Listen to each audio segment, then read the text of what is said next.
Hello! Now we're finally getting around to continuing Suzerain. Yes, I know it was only a week, but I have literally spent a week thinking about how much I want to stream this game again to absolutely no one. Hey, if I'm anything, it's self-aware. Right. So as you can see in the top corner, there is a patch available. I haven't had the chance to check out what exactly is fixed in the patch, so just in case it might break my save, I haven't updated the game. Tomorrow after Erhu practice, I will be checking out what the patch does and deciding whether or not we're going to run one patch behind for the rest of the stream of the playthrough, or whether we'll patch the game. Right, without any further ado, let's just go straight into things.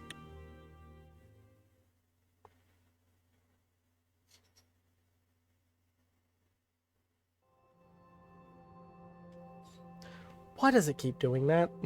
I wish I knew.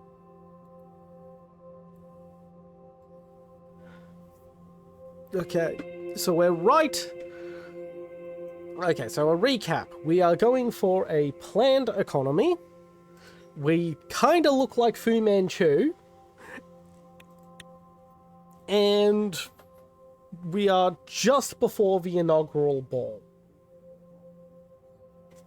I also think we're going for the strengthened constitution rather than the reformed constitution. But I don't quite remember, so I'm excited to find that out as well.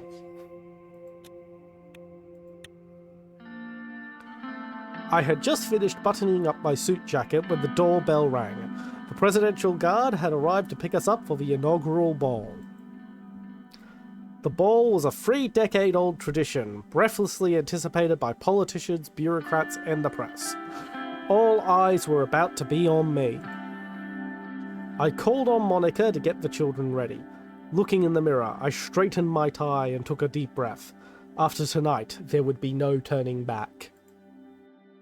Suddenly, Dina hugged me from behind, startling me a little. Monica had fixed her hair into an elaborate braid woven through with ribbons. Papa, Mama told me it's time to go. Yeah, that's a D3, so we roll. Okay, just a reminder for everyone of how we're doing D3s. 1 and 2 are 1, 3 and 4 are 2, 5 and 6 are 3. So this is a 2. Tell your mother I'll be ready very soon. Okay, Papa. I can't wait to see the palace. It was almost time to leave. The big ball was starting in less than an hour.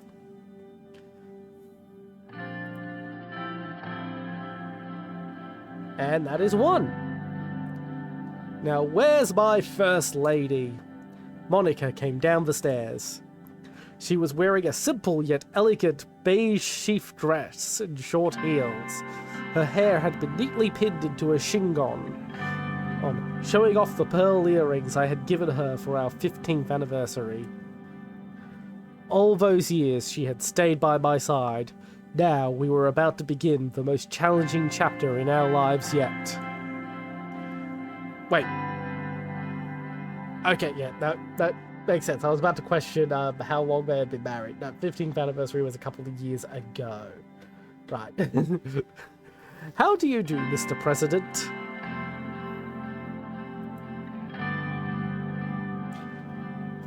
Kiss her hand. She extended a gloved hand and I raised it to my lips.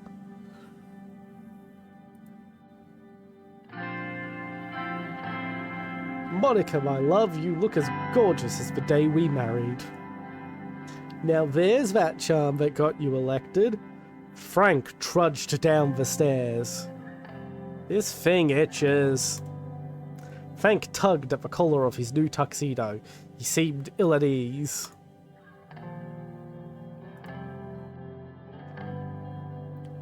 That's a 2. I'm glad to have you with us for this big night. Sure, Dad, I'm just dying to go. Papa, are these people going to be around us from now on? She pointed at the presidential guards at the door of the house. That's a six. Free. These people are our friends, Dina. Yeah, it's Deanna, not Dina. Monica. It's alright, baby. They're here to make certain nothing bad happens to your papa or his family. Notice how my dyslexia just randomly completes sentences with the wrong words, but they still make sense? Yay! For disabilities doing weird shit. Monica held Deanna's hand. Together, flanked by the guards, we walked out the door. Halfway to the car, Frank stopped abruptly and turned towards me. Dad, do I really have to go? Couldn't I stay home instead?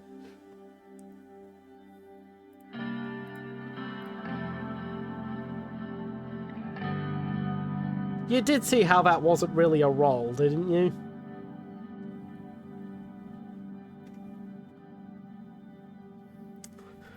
I'm going to toss up whether or not I should re-roll that, why I go close the door to my room that my dog just opened on me.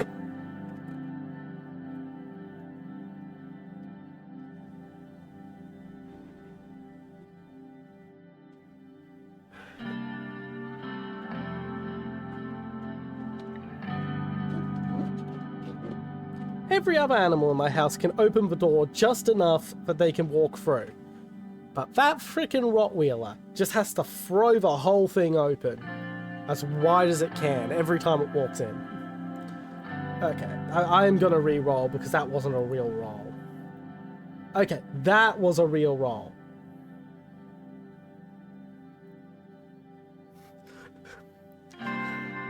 You'll love it, son. I'm sure there'll be plenty of pretty girls to dance with. For the record, that's my least favorite choice out of those four options. So no, I wasn't re-rolling to get what I wanted. I just wanted it to be an actual fucking roll. D4s do not roll very well. If there's even time in between all the boring speeches. But I guess I have no choice. Got that over with, Frank? Let's go.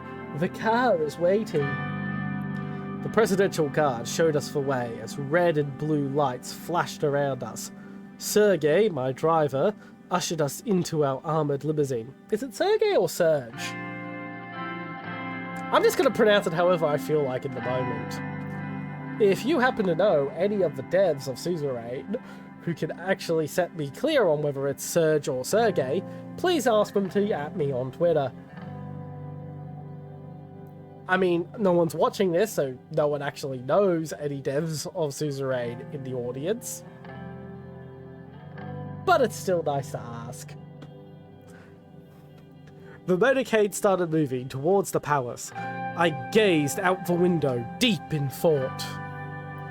Anton, what are you thinking about?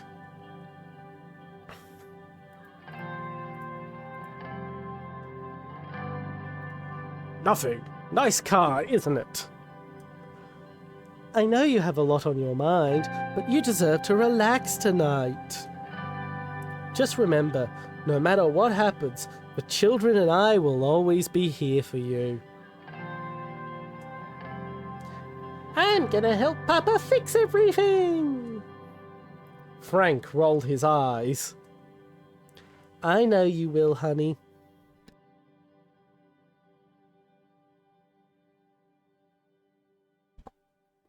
Just needed a sip of drink there.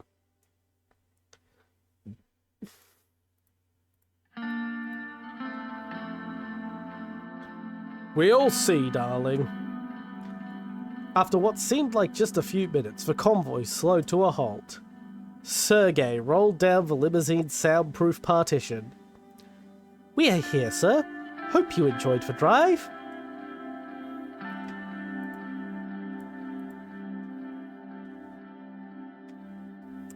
I did, Sergei. Thank you very much. Always a pleasure to hear that. Serge opened the door for me. The normally imposing palace was festooned with garish banners that nearly made it look cheerful. A line of shiny luxury sedans stretched all around it. Politicians, bureaucrats, and celebrities, the creme de la creme of the Swordland elite, streamed inside the building. Good luck out there, Mr. President.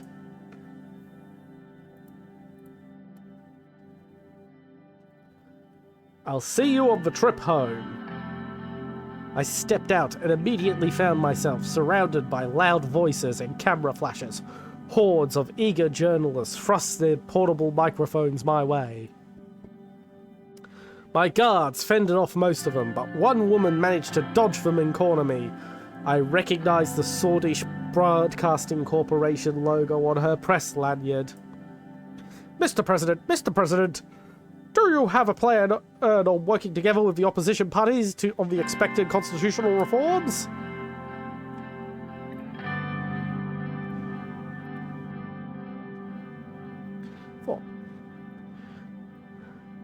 We are going to work with everybody. Mr. Richter clarified that as long as you support their demands of democratization, they will work with you on all issues in a collaborative spirit. What do you think about this statement?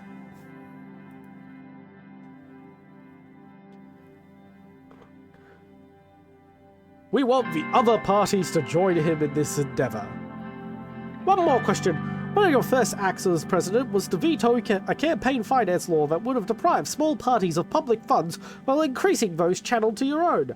Are we beginning to seeing the beginning of a more egalitarian administration?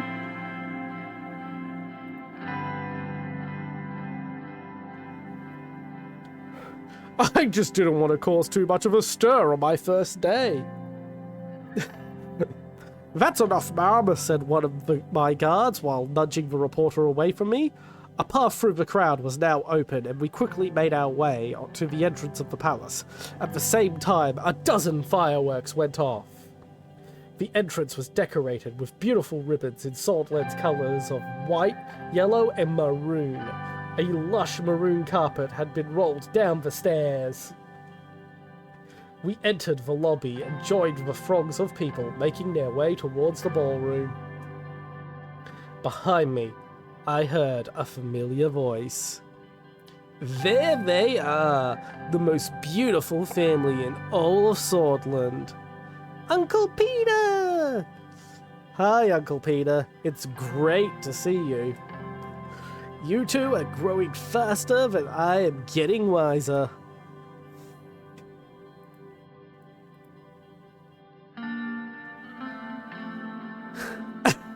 Are you sure you've gotten any wiser, Peter?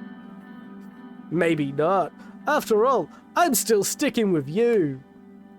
Happy to see a familiar face, Peter. Evelyn? Peter's wife, Evelyn, approached us and shook our hands with a firmness that belied her delicate features. Congratulations, Anton. I have to say, the results were clear to me from the beginning.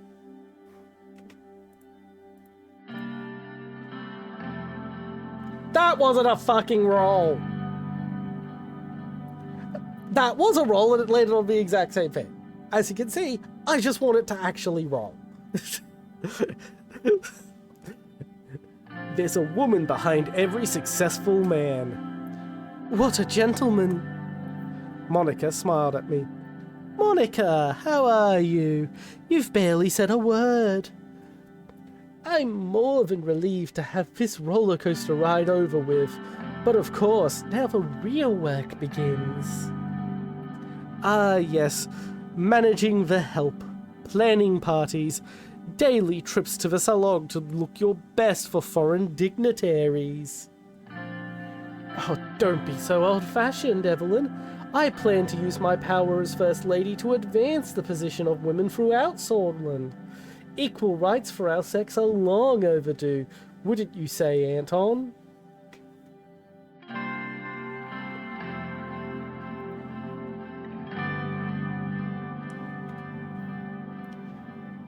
Absolutely, and we'll all work together to achieve that. Monica flashed me a smile. Deanna suddenly jumped in between us and tugged on my sleeve. Papa, can we go? I want to see the ballroom. Now, I've never picked anything up and been free here, so I'll actually be disappointed if I don't roll a free. We rolled a free!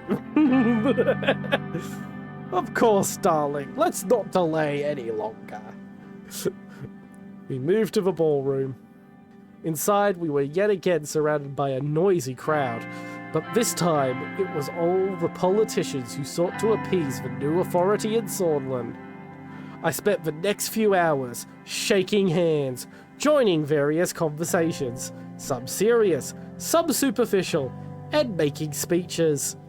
We finally settled down at our dinner table with the veterans as the band started playing some slow, jazzy tunes. Oof, that was tiring.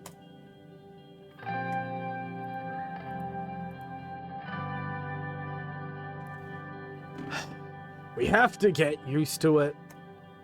Well, suddenly, a loud banging noise echoed from outside the ballroom. Then another, and another. The musicians stopped playing. Everyone was looking around in confusion. Peter and I turned to each other, realization dawning on both our faces. Fireworks? No, gunshots! As soon as Monica heard the word, she lunged from her seat. So that's 2. I threw myself on Monica, Deanna, and Frank to shield them. Papa, what's happening? I knew it! We never should have come! Chaos broke out as some guests flung themselves under their tables, and others ran towards the doors screaming. Deanna burst into tears while Frank tried to comfort her, hiding the fear in his own eyes. 3 more gunshots rang out loudly. Mr. President, are you alright? Carl Greiser, head of the Swordish police force, was running towards us with 3 more police officers in decorated uniforms. They all had their guns drawn. As soon as he made it to us and saw we were unharmed, he let out a big sigh of relief. Thank God!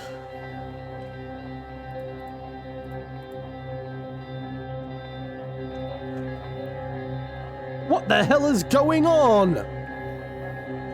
1 second, Mr. President. He turned around quickly to his men. Check for perimeter! Now! Paul, Jensen, follow my lead. We will bring them to the safe room. He now turned to Monica, Evelyn, and the children and spoke in a softer voice. Do not worry. The situation is now under control. Please follow me. Yeah, that was softer. That was totally softer. I'm not a voice actor. I am just doing the voices because it seems to come naturally to me as I read out character dialogue. Like, I didn't sit down and say, oh yeah, I'm going to do lots of voice acting and yada yada yada when I started these streams. Just sort of happened. We promptly followed Carl through the winding halls and the corridors of the palace. His men still had their guns drawn, which did nothing to ease the tension. On the way, Peter made an attempt to break the silence. What a fucking night!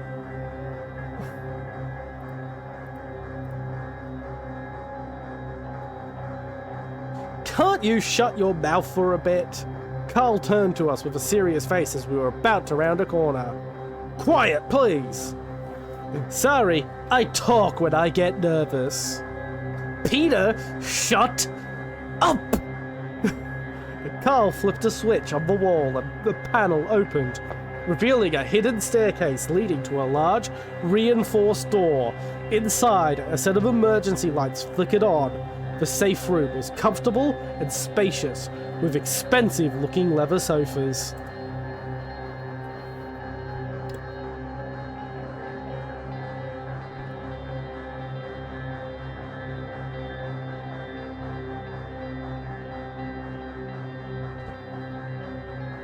Sorry about that pause.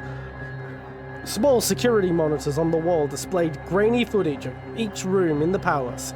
There was a boardroom, a pantry containing enough provisions to last us a month, Monica and Evelyn sat the children down and started wiping their tears. Carl stepped away from us and made a few radio calls. When he was done, he returned to me and Peter.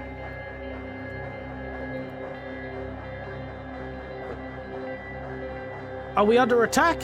Who is attacking us? What is going on? I should receive confirmation soon, Mr. President. Everything is under control. Carl's radio suddenly crackled to life.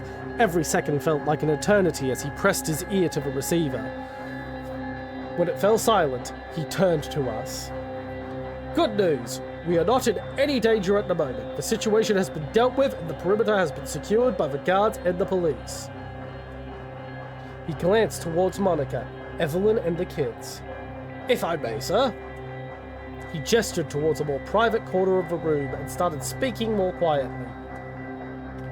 This is what we know so far. We have confirmed that 2 people were gunned down in front of the palace. The attacker is one of them, and we have reasons to believe he was working alone. He fired 3 shots at an MP, 1 to the head, 2 to the body, killing him instantly. Mozambique drill! He got it backwards, but yeah, that's the Mozambique drill. Presidential guards at the palace immediately shot and killed the attacker. He has not been identified yet and will require an investigation. The MP that was killed was identified as Bernard Serkius. This is huge, Anton. This will cause a lot of problems. A lot of problems. Peter pulled out 2 cigarettes and handed me one. He then turned to Evelyn. I could hear him trying to reassure her that everything was going to be alright. Monica was still trying to tend to Deanna and Frank, as Frank paced the room, mumbling that he should have stayed home.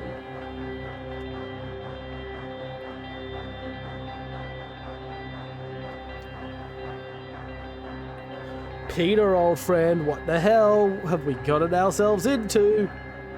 Nothing you and I can't handle, Anton. I lit my cigarette and took a deep drag. We were going to see this through. At all costs. I crushed the cigarette on the ashtray. And that's the scene. Oh god, my throat hurts.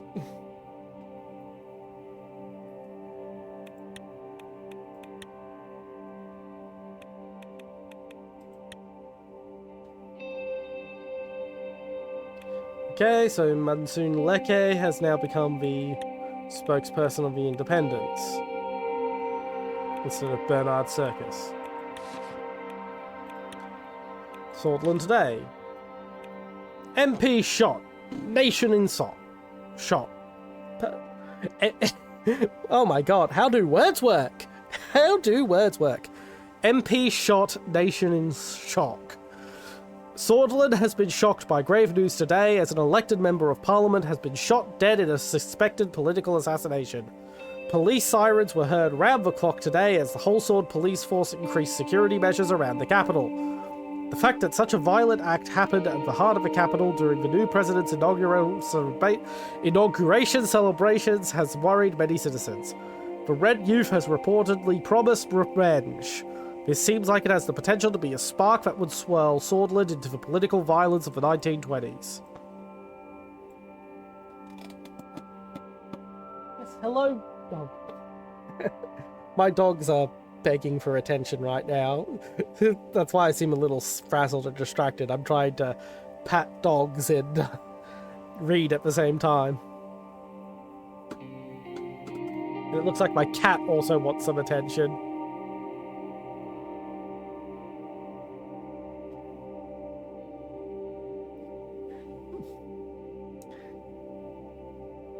Kit Kat, please get off the laptop stand. It can't support your weight.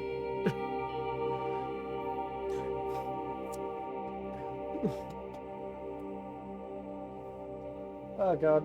This dog just wants more and more pats. Rain calls for cooperation. President Rain gave signals about cooperation with Franz Richter of the PFJP and Kesaro Kibner of the NFP ahead of the inaugural ball. Regarding the remarks of Richter about possible cooperation to fix the current problems of sordid political institutions, we want the other parties to join him in this endeavor, said President Rain. Oh, fuck! My cat just decided to use me as a ladder to jump up to her little perch above my computer.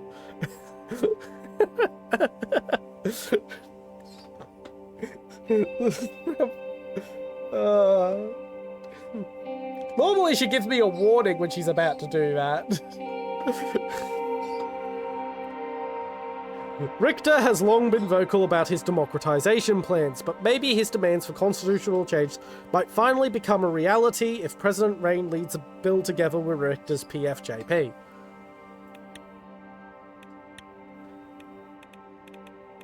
Okay, so something else has changed in here. It's trying to alert me to.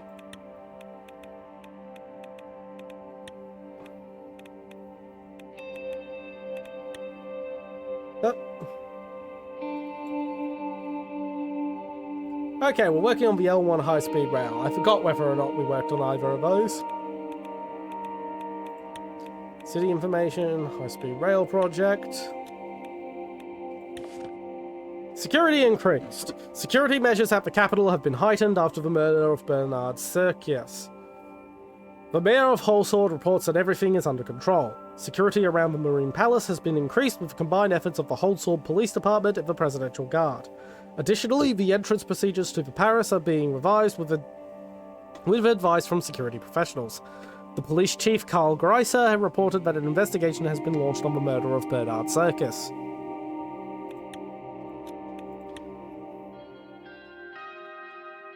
The mood in the Situation Room was gloomy. My cabinet members were gathered to discuss the shooting outside the palace. Lilias presented the initial report. Bernard Circus was shot dead at 9:03 p.m. in front of the palace gates. He was an elected independent member of the assembly and, as you know, a famous communist. She spat the last word out with some distaste. The guards at the scene were 50 meters away and immediately took action by responding to and killing the assailant, who was identified as a member of the nationalist organization the Young Swords. The president and his family were unharmed. Praise God. So let's bring up Young Swords. Young Swords is a right-wing nationalist political organization with alleged connections to a number of armed attacks against the Swordish government. They're a youth organization that has close ties to the National Front Party. Often has been associated with the Black Battalion and likened to the party's more violent wing. The organization often hides behind these claims by highlighting its cultural works.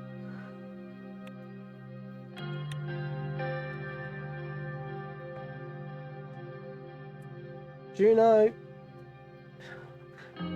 Now my Rottweiler wants a pat. I've patted the poodle, I've patted the cavoodle, and now it's time to pat the Rottweiler. Pat the dog. I wish I had a doggy cam set up so you can see how cute she is as she gets her pat.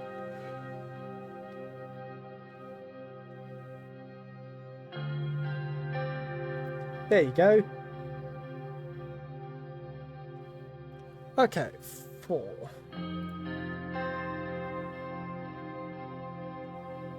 Two. What are the motivations of such a horrid act? Our investigators are suspecting a political assassination since the Young Swords have been threatening the communists for some time.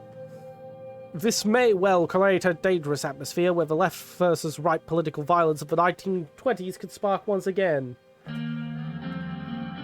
A return to those days would be devastating. The coups are a reason for why our country has stagnated for a decade.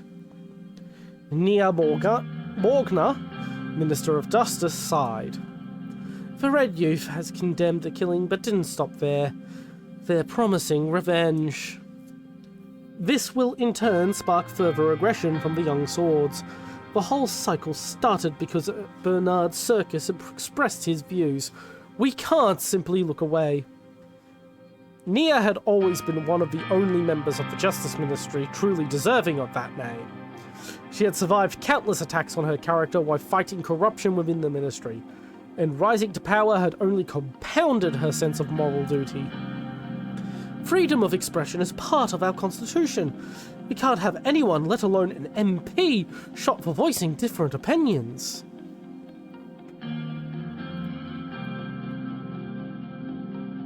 One. I fully agree we should protect freedom of speech.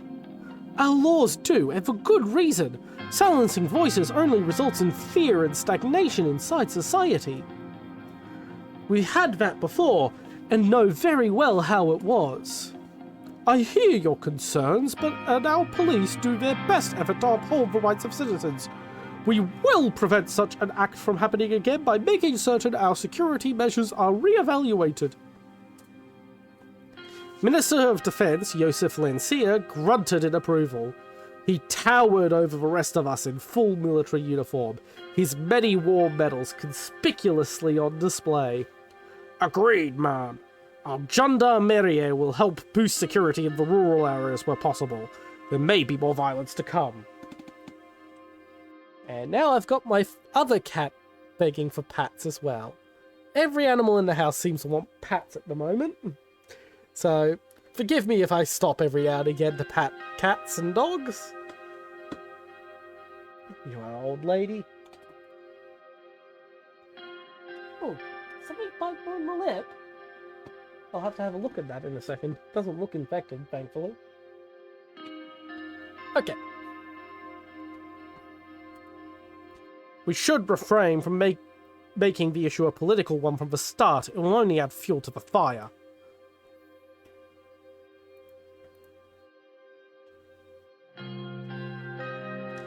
You're right. We need to calm the situation.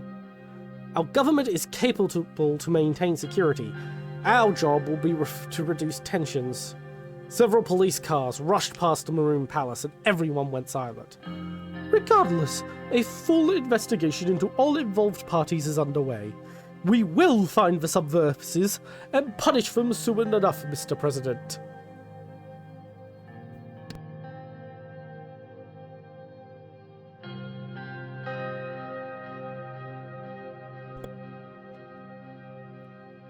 I'll do my best to help coordinate the administrative tasks.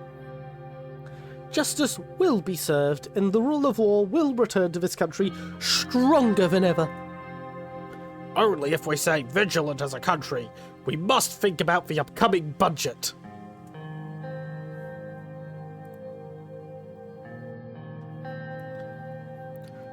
I agree. Internal stability must be maintained. Our security funding might need to be increased. I am sure the Ministry of the Interior has already taken the necessary precautions. You can be assured that our police units and intelligence units are on increased threat condition. Nobody should be able to move a finger against government officials. Lucian took some notes after checking the latest newspapers and reports. It seems that tensions between the communists and nationalists will escalate further. It will be very difficult to pass any meaningful change if there is chaos in the country. We can't pass any constitutional reform in such an atmosphere. No use worrying about it now. Let's analyze the effects first. We will cross that bridge when we come to it. This will be it for today. We will convene again soon. Thank you all and keep us updated. The meeting concluded and the ministers left the room. With concerned looks, it was hard to anticipate what would happen next. And that is turn 1. Murder at the Palace. Breaking news. Bernard Circus, a prominent independent known for his communist romanticism, has been murdered, leaving the Maroon Palace grounds after the inauguration ball of Anton Rain. Reports indicate a politically motivated assault by the far-right nationalists of the Young Swords. Shocking photographs have been leaked to the press showing the blood-dripped stairs of the Maroon Palace. We heavily condemn this sort of political violence. This is the very cycle the president must break with reforms. Rain, there's no food over there at the moment. You're barking up the wrong tree. You're barking up the wrong tree. Yeah, come get a pat. There's plenty of pats.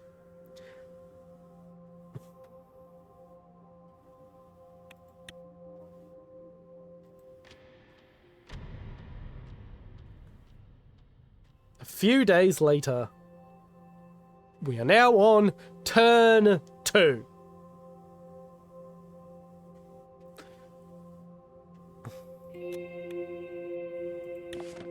Communist Party leader suspected of bomb attack. At 11:48 a.m, an unattended bag in front of the NFP office in Valgen was destroyed by police on suspicions of a bomb threat, which were then verified. Upon further investigation, the Communist Party leader of Valgen, Milt Hanna, has been arrested in connection to the incident. Horton critiques trade. The leader of Agnolia has diplomatically critiqued the imbalance of trade between our countries. Concerns were raised over how much more Swordsland profits from the net trade in comparison to Agnolia. President Martin Van Horten requested a fair re-evaluation of existing treaties in further negotiations. Smolak warns traders. The latest diplomatic message from the leader of Helen has warned us that regarding a pathway from the mountains of Beriga that allowed traders of the state to escape to Swordsland. President Viktor Smolak has demanded that the border security be increased. He also sent his best wishes about handling the protests in Swordsland.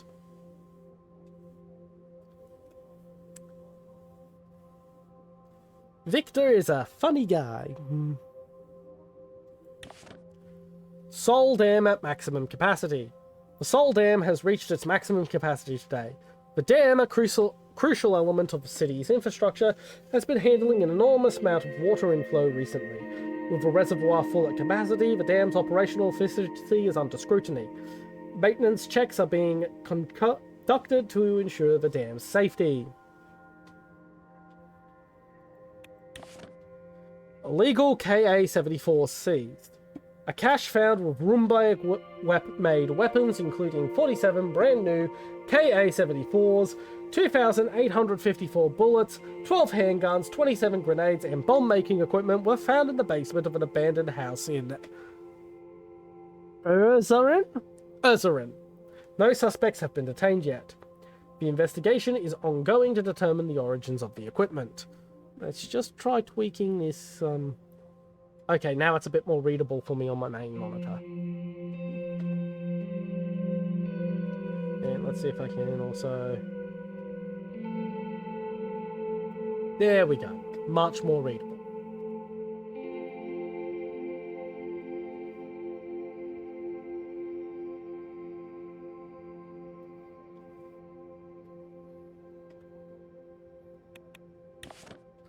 Police overburdened in Estord.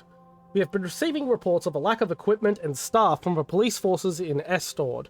With the escalating violence in the city, officers have been working 12-hour shifts to suppress the protests to no avail.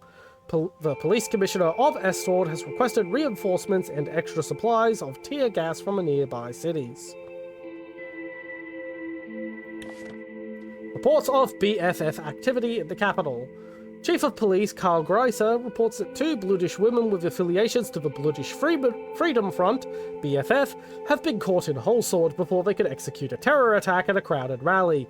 Both women are listed as wanted criminals and enemies of the state. The arrested women have admitted their intentions to attack the National Front Party's rally at Sol Square, where Kesaro Kipner gave his speech, but rejected any connections to the BFF. Both claimed they were acting alone. Police reports that the situation is under control and further investigations are underway. Weapons seized in Cultural Centre. Local police forces report that a wardrobe full of heavy military equipment has been seized at a Young Swords Cultural Centre in Gen. Regulars of the place denied having any knowledge about the weapons. The owners of the building have been detained along with 13 other people. The police captured 22 rifles, 2 machine guns, and 2 machine guns. The equipment belonged to the Swordish Armed Forces, dated 1929, but kept in very good condition. Police understaffed. Narbel has reported that it is currently too understaffed to deal with ongoing political violence. Due to the small size of the police force in the city, they have been working non-stop, and a number of officers were sent to hospital as a result of severe fatigue. Minister of the Interior, Lilias Graf, has been working with Head of Police Karl Greiser to address the issue. Illegal firearms found in Communist Party office. The Berrigan security forces raided the local Communist Party office after alleged attacks organised by one of their members and found illegal firearms in the office. The building has been closed and 22 members of the Communist Party of Swordland has been detained. Ugh. Give me a...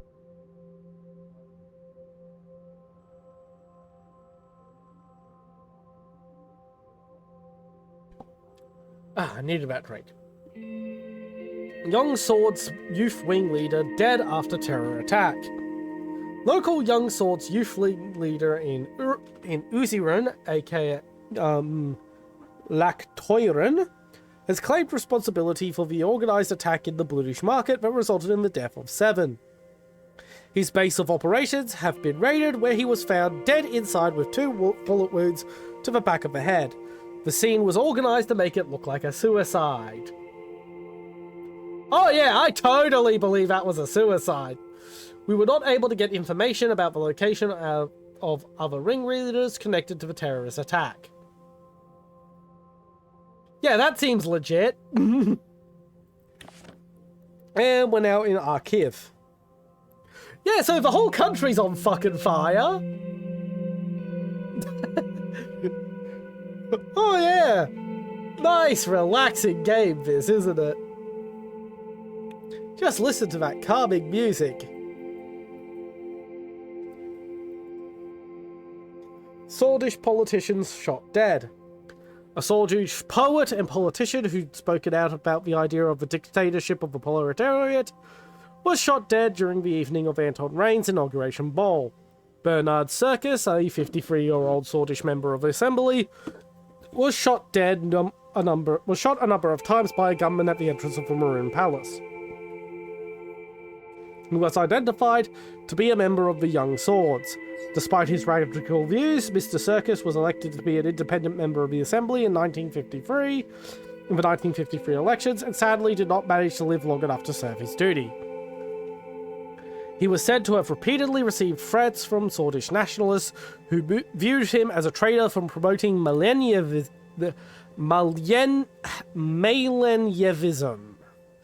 Yeah, I've never actually said that aloud before. In Swordsland. Television footage showed the famous poet's body laying face down, draped with a white street on the pavement, and in front of the gates of the Maroon Palace.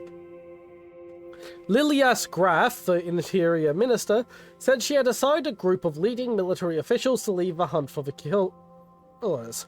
Once again, dark hands have chosen our country and spilled blood in Holsud to achieve their dark goals, she told officials at a news conference. We are investigating all aspects of this crime. His funeral will be held tomorrow in his home city of Deria, and the local police have reported to have increased What the fuck is that sentence? The local police have reported to have increased... You don't... That's bad writing there. I don't have the time to explain why that's bad, but... Yeah, you shouldn't... The local police reportedly have increased security measures is the way that sentence should have been written. The local police have reported to have increased security measures for the ceremony and stand ready for a massive attendance. Gotta remember, this game is German. This is not the writer's first language, so we get weird shit like that. Yes, hello, old lady.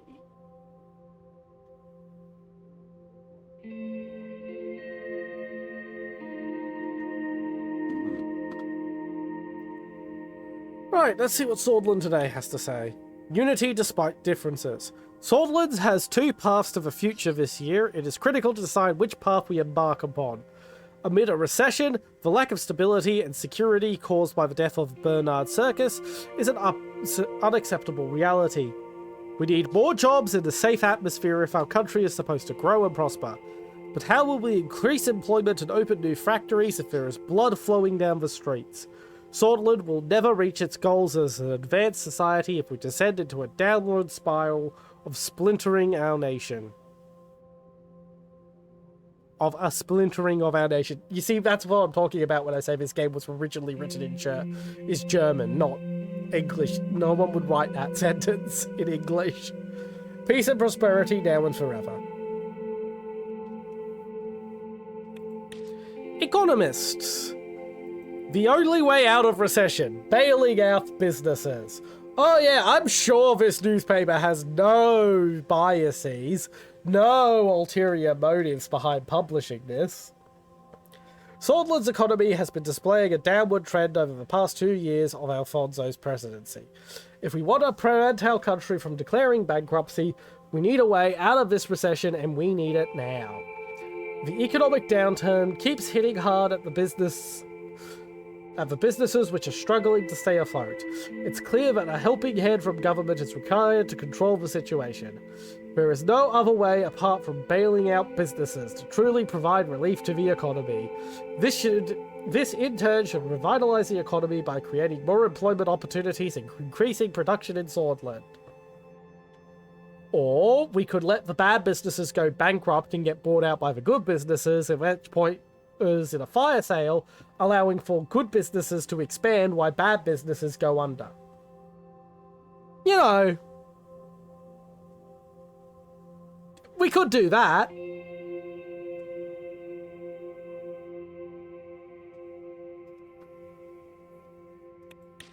The Lockhaven Times. Murder was a method of the past. Yes, hello, old lady. You really want pats right now, don't you?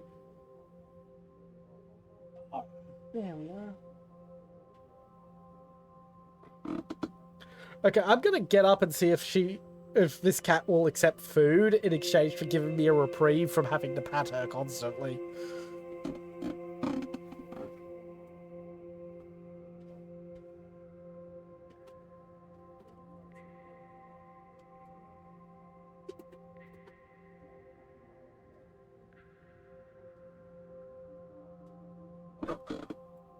I am free from patting the cat.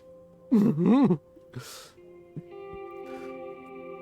was a method of the past. The tensions between left and right extremists have increased in the country after the assassination of MP Bernard Serkis. Protests of millennialist groups were quickly turned into riots across the country. We are calling for peaceful protests and dialogues instead of violence. After the attack that prompted the riots, a member of the Young Swords assassinating a member of the Assembly clearly shows that they are willing to use extreme actions, said Franz Richter in his speech in the Grand National Assembly. We live within these borders together, and therefore we all bear a responsibility, a duty to live together with our differences. Richter's unifying message is something that we all should listen to in these times of danger and danger of loss. Danger of fucking what the. You know, I've played through this game multiple times. You'd think I would notice these weird eccentricities of the writing, but my dyslexia kind of autocorrects it. It's only now that I'm reading it, but I'm like, what the fuck is this sentence? Like, I know what it means. I know what they're trying to say. But it's really weirdly written. The murder was a method of the past, and it has tainted us. Reminded us of who we were before and who we didn't want to become in the future, said Richter, and stated that we, as the citizens of this nation, all bear a responsibility beyond ideologies, partnerships, or any other identity. Hear, hear! I've always liked Richter. I've always thought he was kind of on the level. Farewell, Bernard Serkis. It's a sad moment for Swordland. We have lost a renowned poet who not only wrote about the struggles of the working class, but also acted on them. However, his decision to enter Swordish politics was met with a sick attack that ended his life. This was indeed intended as a message to all opposing voices in Swordland. We, the team here at The Radical, condemn this evil act of terror of the young swords, who we believe must be held accountable as a whole group. It is finally time for the government to realize this organization as a terrorist threat and serve for justice that is due. Oh, so all cops are bastards until you need their support. Okay. Bernard Circus is always going to be in our hearts as a great Swordish poet, as a revolutionary, as a leader of the Swordish avant-garde, as a futurist. Fun fact, the futurist movement, art movement, were mostly fascists. Like, legitimately. In fact, I forget who it was. It was one of the prominent Italian futurists actually described fascism as the political wing of futurism. Just a fun little fact. As a futurist, as a romantic, as a millennialist, but beyond all, as a symbol of freedom of speech.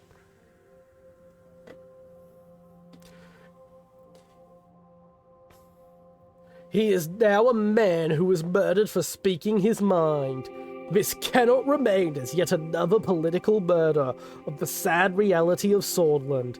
In fact, it is time to change this. It is time to speak up as a people. I love how dramatic they make their fucking writing in Radical.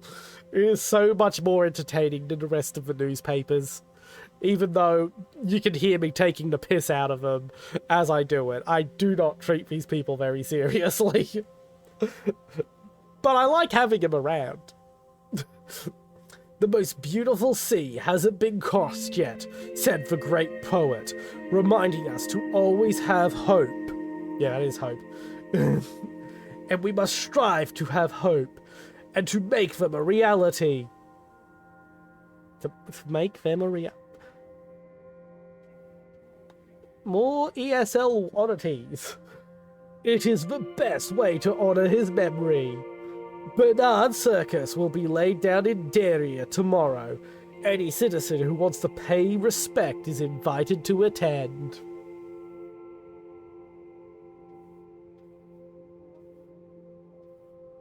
Just let me have a drink, because that really killed my voice.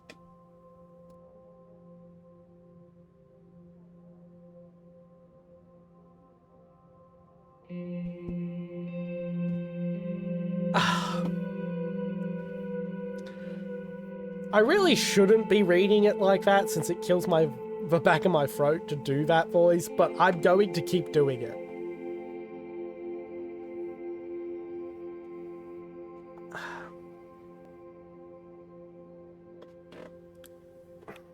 Geopolitico. Valgsland labour unions drive further decentralised economic growth, empower workers.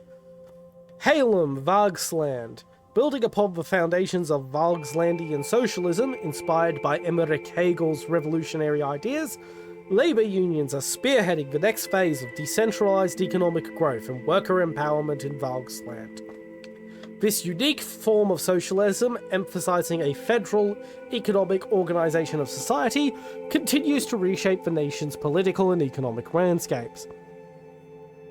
The Valgsland Workers' Cooperative, a successful example of Valgslandian socialism in practice, has led to a remarkable 17% increase in productivity and an impressive 33% rise in worker satisfaction.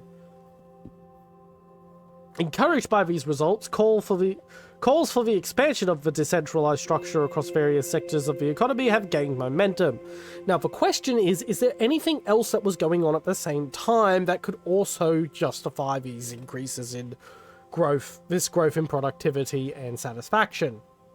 See, one of the common mistakes people make is that they will ascribe to a political movement the benefits of technological advancement.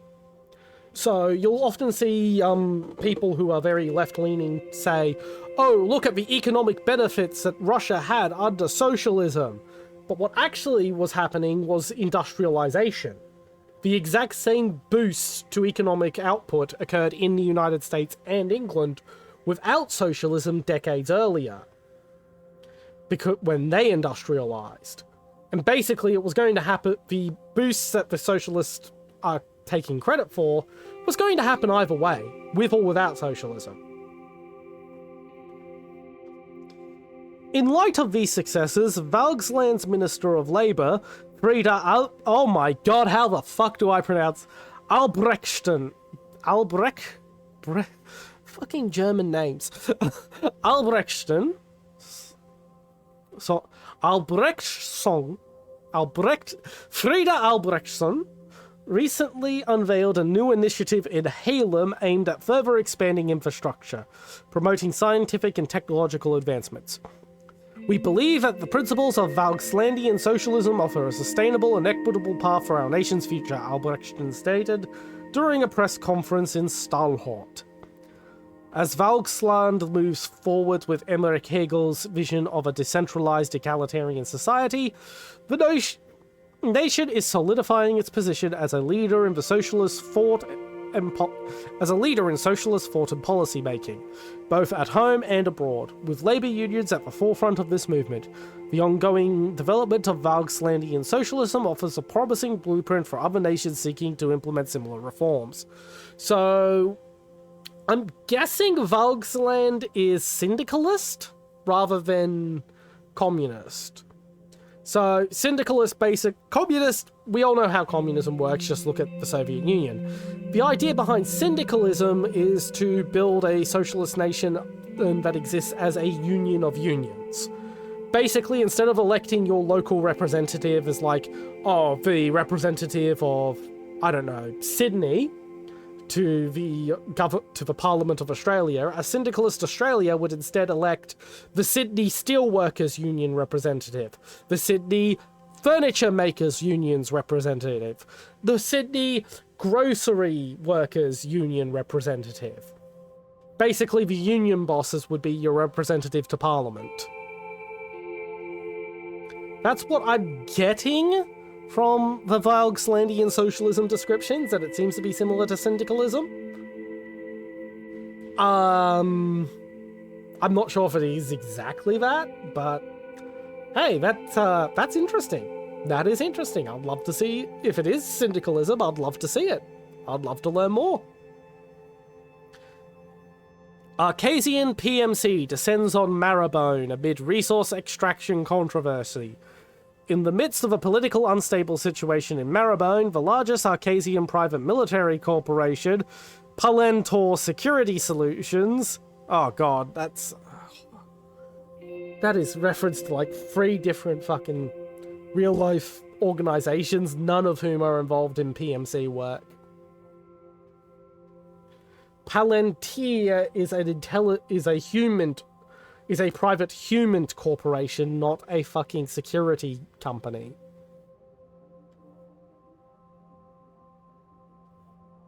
Like, I get what you were trying to reference, but like, you should have been referencing Blackwater or Executive Outcomes, not Palantir. Anyway, Palantor Security Solutions has deployed its forces to the resource-rich nation. Sources reveal that the Arcasian PMC has been contracted by several multinational corporations to secure and extract valuable natural resources amidst the chaos. Marrowbone, a country on the continent of Rica, has been grappling with internal strife and weak governance, leading to a power vacuum. This has opened doors for foreign interests to exploit the situation and extract the abundant resources such as oil, minerals, and rare earth metals present within Marrowbone's borders.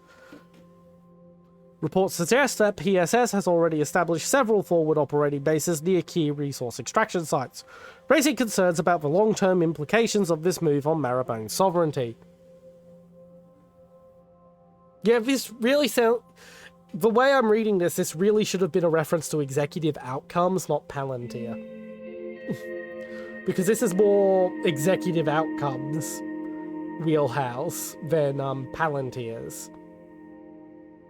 Palantir is who you hire when you want private spies, rather than private security.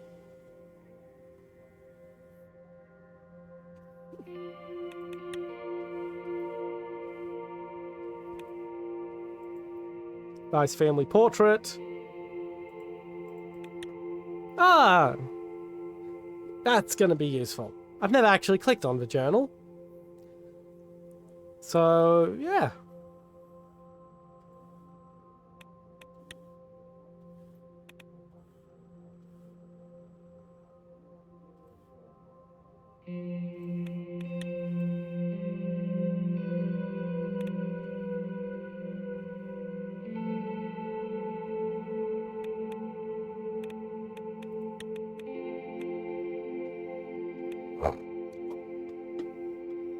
Oh. Sorry, this is actually going to be a BRB segment real quick. I've got shit in my throat from my sinus problem.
I just realized I had my mic on mute this whole fucking time. The problem is my pop filter blocks the fucking mute light, so I have to lean down to check whether it's on mute or not. And I forgot to do that. I thought I hit the button, but apparently I didn't. I'm not repeating all that dialogue. I'll just have to dub it over in post when it comes time to do a VOD. I'm not gonna do that. I'm just gonna fucking own it. Anyway, I am worried, Anton. For you, for the children, and for the country. Deanna suddenly appeared next to us. Mama? Yes, sweetheart? I'm hungry. We'll eat in just a minute. Will you help me set the table? Anton, can you tell Frank to come down for dinner? He's been sulking in his room all day. Monica started taking out the plates while I headed upstairs to fetch my son. Loud rock and roll music echoed down the hallway from his room. I caught a faint hit of cigarette smoke. Yeah, let's just say it's just cigarette smoke and leave it at that.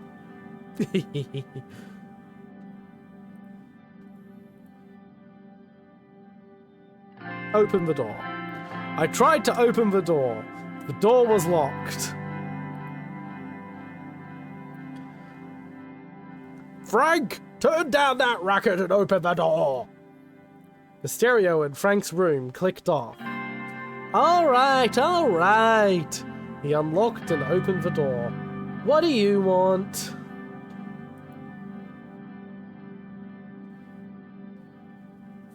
Turn those records up louder next time, won't you? I don't think the neighbors heard. Ha ha. Frank headed downstairs to the dining room, and I followed after. The table was prepared and Monica was ladling food onto the plates. Come on, have a seat. It won't be as tasty if it's cold. As we started eating, the room went quiet. Monica's cooking was as delicious as ever, but I had a feeling that wasn't the reason nobody spoke. Monica was first to break the silence. Say, did you know they refurbished the grocery store? I don't know if you remember the owner. He's been there every day for the past 30 years. Can you imagine doing the same job for so long? What if you were president for 20 years, for example?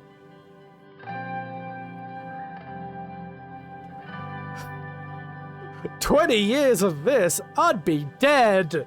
Oh, we landed on my favorite dialogue option for this scene. Oh, read the room, Anton. I realized my poor choice of words too late. Monica looked down at her plate. Anyway, the grocer is a really nice person. He threw in some extra vegetables with my... Frank suddenly slammed his hands on the table, rattling the plates. Monica, Deanna, and I stared at him. So this is how it's going to be. We're just going to sit here like nothing happened? Dad, you could have been killed. Mom could have been killed. Any one of us could have died. Deanna's lower lip started to tremble. Monica put her hand on Frank's shoulder.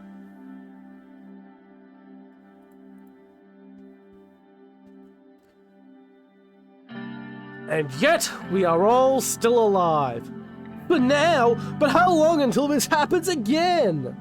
Frank got up from his seat.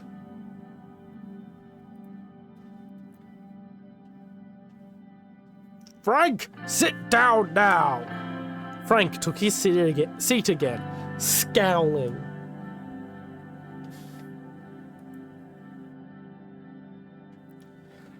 I know it was a close call, but everything is under control.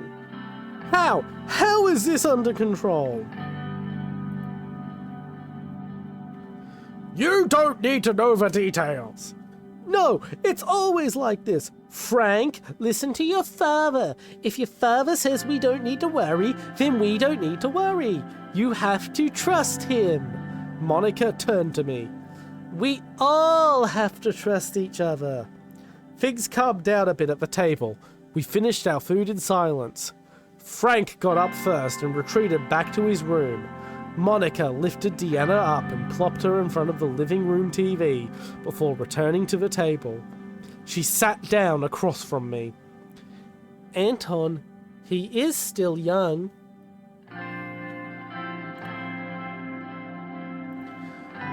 That's what worries me. I made plenty of rash decisions when I was his age. You make plenty of rash decisions now, too. Frank's not the only one who's scared, Anton. I don't make rash decisions. I make random decisions. There's a difference.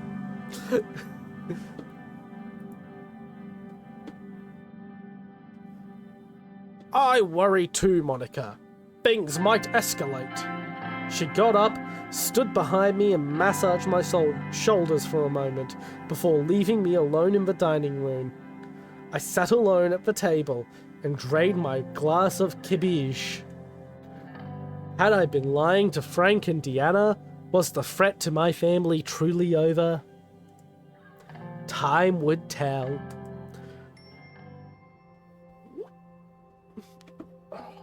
Five newspapers reports to read, and at least 2 regular reports. CSP faction spotlights workers' rights in report. Drawing international attention to the issue of labour conditions, a faction within the Continent Security Pact has released a report on workers' rights within its member nations. As the CSP, consisting primarily of planned economies, navigates the growing capitalist influence of Arcasia and the ATO, this report highlights the need for labour protections. The document provides a detailed analysis of workers' rights and labour conditions within CSP member nations. Spanning several continents, it states that these nations exceed global standards with an average minimum wage 45% higher and industrial sector unionization rates at 95%. However, it also addresses issues such as the gender wage gap averaging 12% within CSP nations. The report advocates for stricter enforcement of labour laws.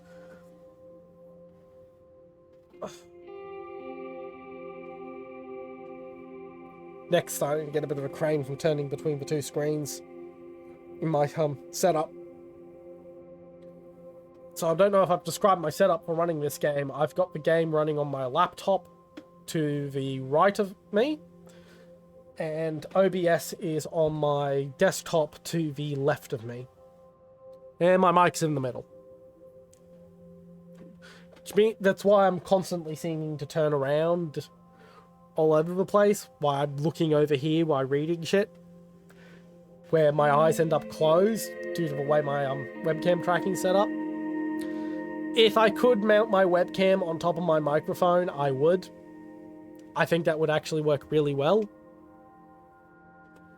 for streaming this game in particular.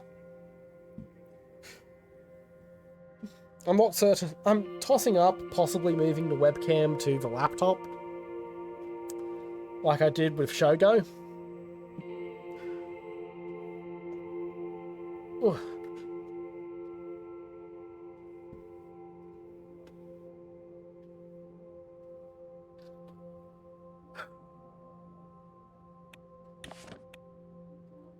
Morella expresses condolences for Circus.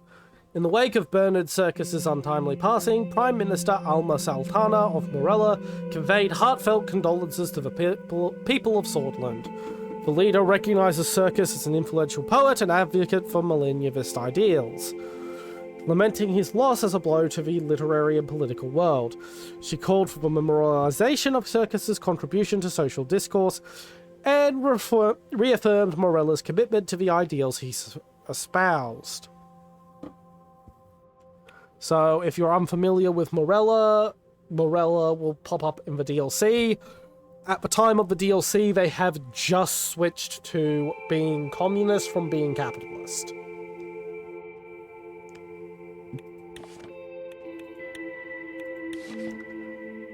Protests across Swordland. Protests erupted around Swordland after the death of Bernard Circus, many of which started peacefully but soon turned violent. Protesters with red youth flags were seen in most central cities around Swordland, carrying out violent riots and organising protests that disrupted much vital services from being delivered to the Swordish people. Protesters held sit-ins, which were broken up by riot police with tear gas and water cannons in the regions of Berriga, Agland and Grooney. Thousands of people poured into Republic Avenue in Luckhaven and Sol Square in Wholesword in response to the Young Swords attacks. Similar protests around Swordland turned into violent riots. Yeah.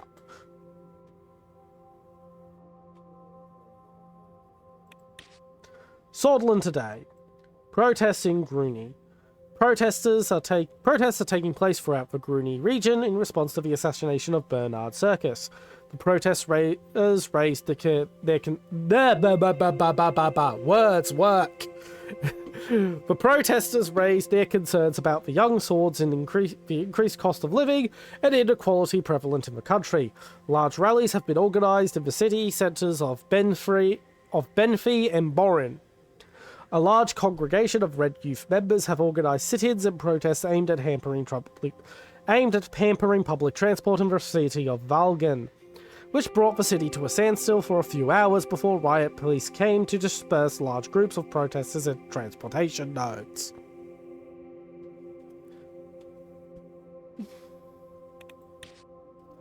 The rod economy. The government has made its decision to promote a planned economy, a decision which is based on the flawed arguments of Solonomics. The economists believe in the free market economy for a good reason. Now, before anyone calls us Arcasian sympathizers, we don't support the excessive form of capitalism Arcasia is spreading around the world like in Lesbia. Our belief is that a balance can exist where government can support the private sector with government money. Basically, you just don't want oligarchy.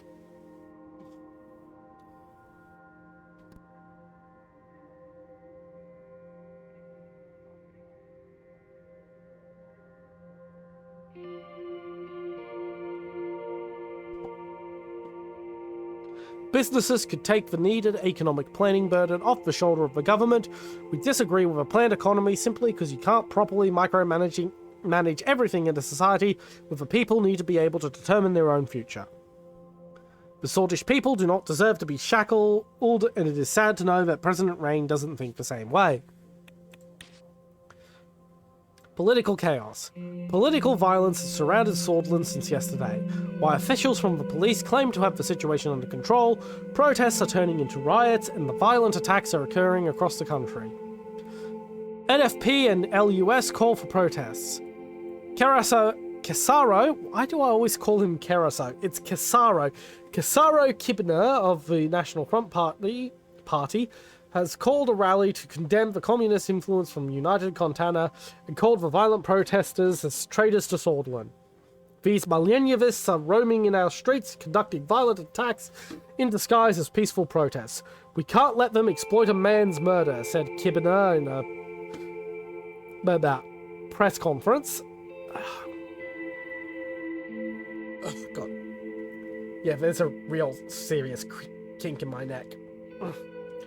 On the other hand, the Labour Union of Swordland has gathered to condemn nationalist violence in Swordland. The protests gathered crowds of several thousands and agitators from both sides in Wholesword, and acts of vandalism occurred. Katarina Horton. Who's this?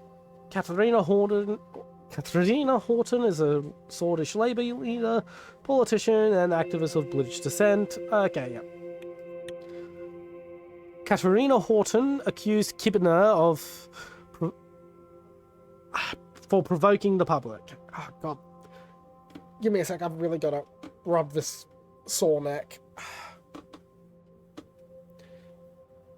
There we go. Young Swords vandalise shops. A group of people with Young Swords flags have vandalised dozens of shops in the trade district of Anrika, specifically targeting the Bloodish and Agno-Swordish minorities. The shop owners who defended themselves were wounded in the attacks. The local police broke the groups apart. An FP office burned. A group of violent militants have assaulted the National Front Party headquarters in Morna and committed arson. Firefighters have been called to the scene where the fires raged for hours on end. Several nearby houses burnt to the ground before it was brought under control.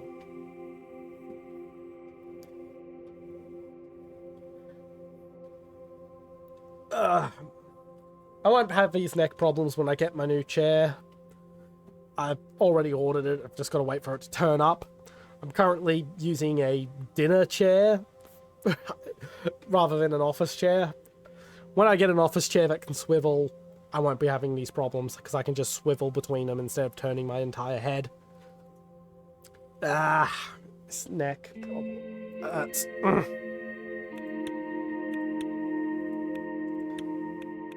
Widespread protests, okay.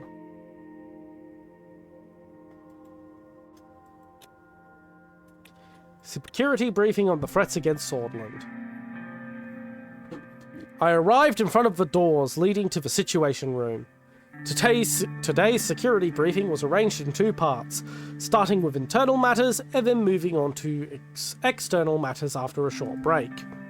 The Minister of Interior, Lilia Graf, and the Minister of Justice and Law, Nia Morgna, would join us for the first part, the law enforcement briefing. For the second part, Minister of Defense Josef Lancia would join with a few high-ranking officials, including the Chief of the Armed Forces, Vulcan Kruger. I opened the door. Lucia, Nia, and Lilias rose from their seats. Sir!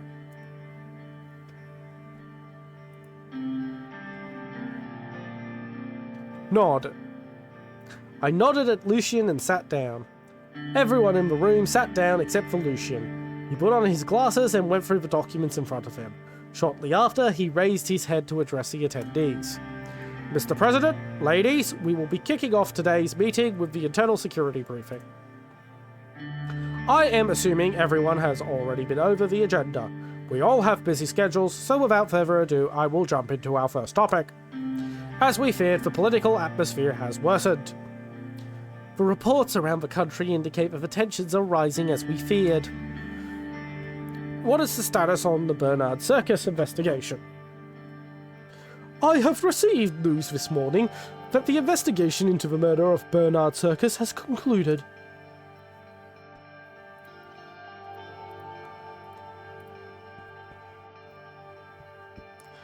Great news! I am eager to hear about the details. After further investigation and testimonies, we have confirmed the motive and also the events leading up to the shooting. A few days prior, members of the Red Youth initiated a violent attack on a Young Swords local leader in Jen, who believed that the Young Swords then called for revenge, leading to the death of Mr. Circus. Since he often spoke against the Young Swords and the nationalist sentiments in the Assembly, he was a big target, not to mention his radical communist views.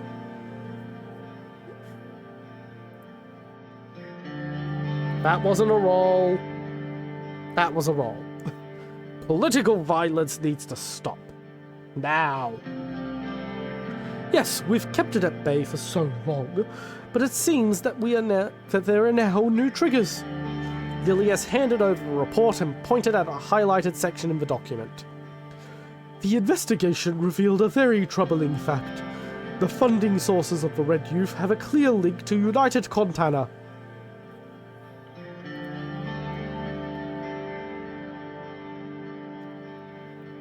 What does this mean?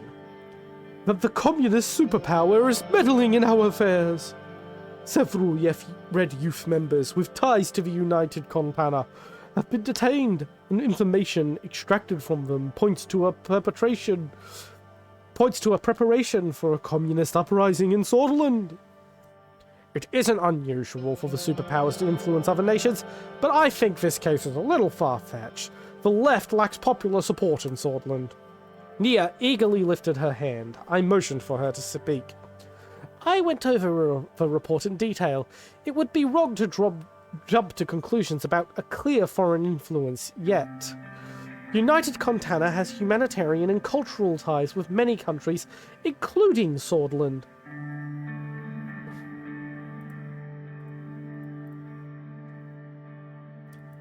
actually fucking... There we go. That was a real roll. I trust Mrs. Graff's judgment. United Contana... I might actually, use D8 from now on for anything with D4. Just because I'm getting actual... Because, as you can see, it actually rolls. Unlike D4. I don't know. I'll think about it. I'll stick to D4 for the rest of the stream, but I'll think about it.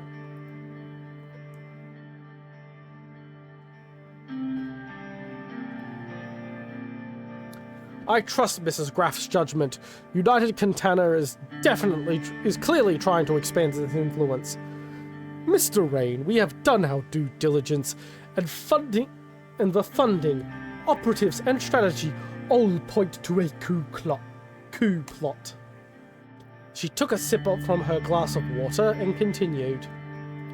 Our police chief, Carl Greisner, has linked the funding channel to the United Contana Consulate in Benthi.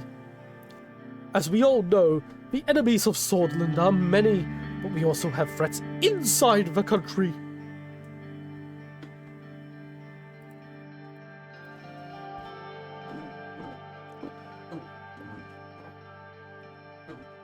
We need to remain vigilant as a people and a nation. If we give up essential freedoms to purchase temporary security, we deserve neither freedoms or security. Yes, someone's read their Ben Franklin quotes. My cat wants pats. Break for cat pats. He's a pretty little kitty. Now you want chin scratches, don't you? I really wish I had a cat cam set up so you could see how much he's enjoying these scratches. Here we go, little cat.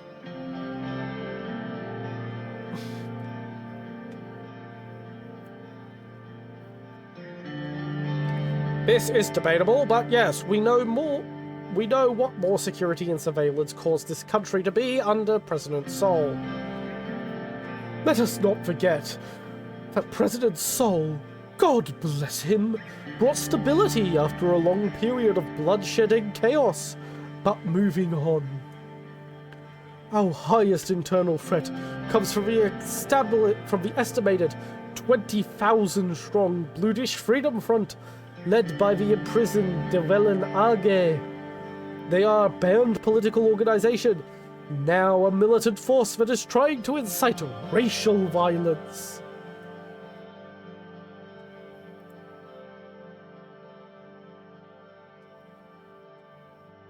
Are they supported by our Bloodish citizens? To some extent. Luckily, they could attract a wide audience of Bloods, but they could potentially attract thousands if anti-Bloodish sentiment spreads in Swordland again. Lilias pointed to page 3 in the report. Our intelligence intercepted 2 crates filled with weapons close to the Rumberg border. They were filled with military-grade Ka-74s. We expect that more have been smuggled in. A group of Bloods were caught with these guns at a checkpoint not far away. The governor of Beringer, Felix Bronn, is already taking the necessary measures to counter the threat. Rumberg has been acting aggressively in the region for a long time.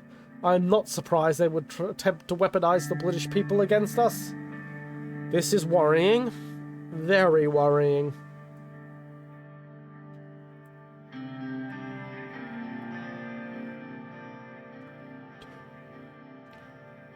It was expected that Rumberg would undermine us, but this is too far. I agree. The prospect of arming our population against us is a step too far. This is grave news, but we must be careful not to stoke the fires of anti-Bloodish sentiment. Unfortunately, Governor Braun is directly causing the tensions to increase with his increasingly anti-Bloodish stance. I must remind you, Governor Braun is directly responsible for the arrest of De Velen AG, the previous leader of the BFF. Let's read the first paragraph of his article, shall we? Dwellen Argay is a British political leader, a founding member of the militant British Freedom Front, who has been a political prisoner since his arrest in 1944. He used to be the leader of the BFF between 1935 and 1944. He is being held in the Antle Rock prison. He also doesn't deserve a portrait, apparently, despite being such an important person.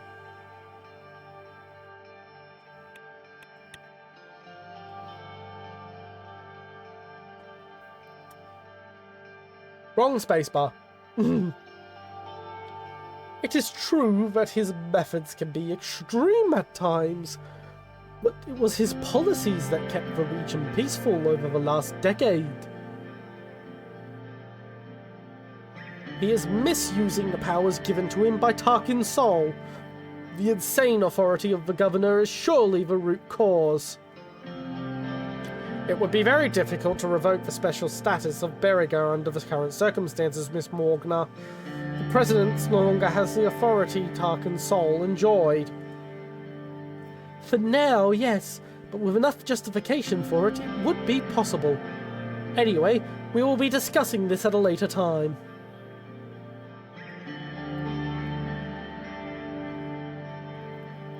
That is a freak. Beriga has always been the region of chaos and trouble. We must be careful. As you know, Beriga was given a special status by Tarkin Sol after the full-scale uprising by the BFF against the Swordish government in 1935. Those couple of years were disastrous for Beriga. Dwellen Argay and the BFF declared war on us, openly attacked our people and occupied entire cities. It was a massive uprising, but I'd like to point out that the longest time they were in control of a city, it was 2 weeks. I wouldn't call that occupation. Despite the arrest of Dwellen Argay in 1944, and the BFF ceasing its activities, the special status of the region were never revoked. Today, the special zone of Beriga gives the governor insane amounts of authority. He was in trouble with the law before for not following the central government's authority. Unfortunately, Beriga also has its own police forces, directly commanded by Governor Baron. They are not part of my ministry and only cooperate when they are forced to do so. This is a problem. Even though our forces have the authority to serve in Beriga, the special zone leaves the security of Beriga mostly in the hands of the governor. That leaves my hands tied. 4.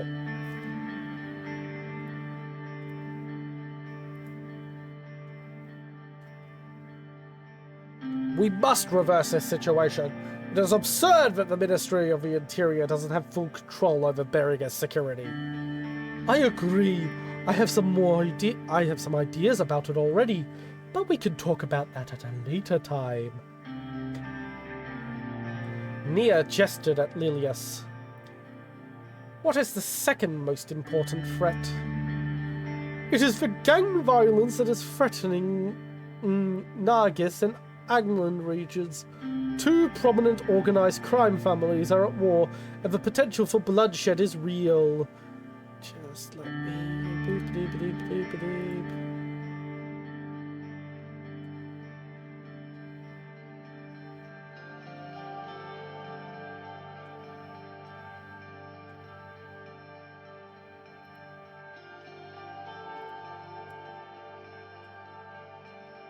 Let me...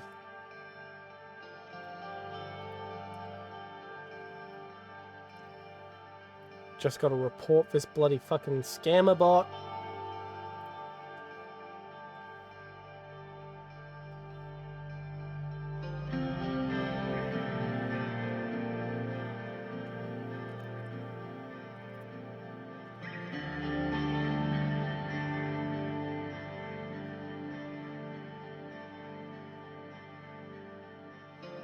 And unfortunately, my bloody chat widget isn't going to fucking hide the bot.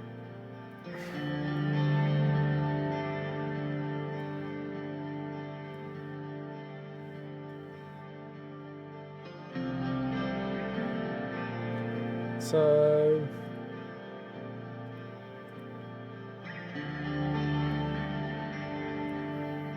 I'm just gonna type some comments in to get that off the screen because I don't want that bloody fucking thing on there.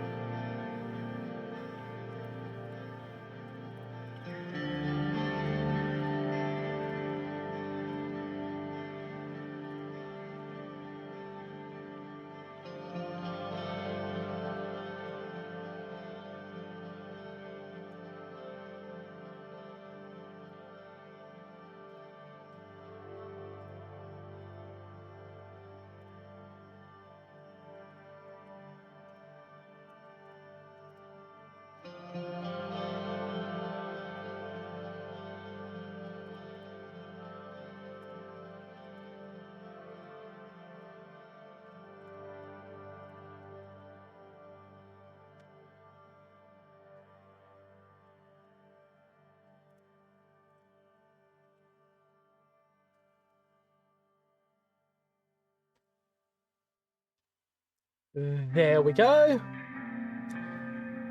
Now it's in clear of stupid view botter thing. I need to redo the whole chat window setup as well in Stream Elements sometime. Anyway, back to the game. It is the gang violence that is threatening the Nargis and Angland regions. Two prominent organised crime families are at war, and the potential for bloodshed is real.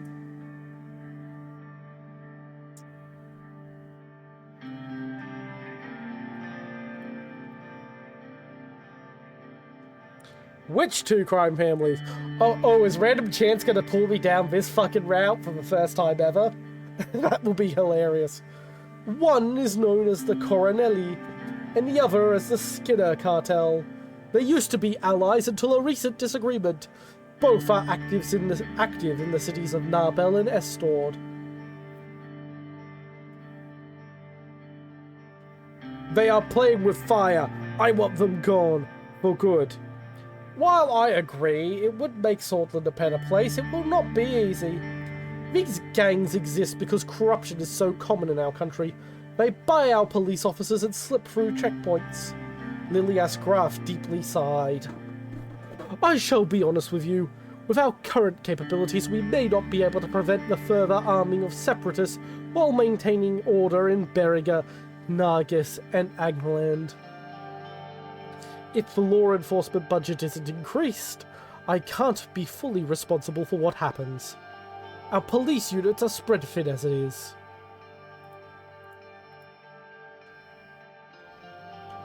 In light of this information, I might increase the law enforcement budget. We will rid our country from separatists and violent thugs if you do. I wish you would stop using the word thugs, Lilius. The real problem is corruption, which is fueling the gang violence, is very likely the reason why these weapons were smuggled in. A higher budget could help us end that.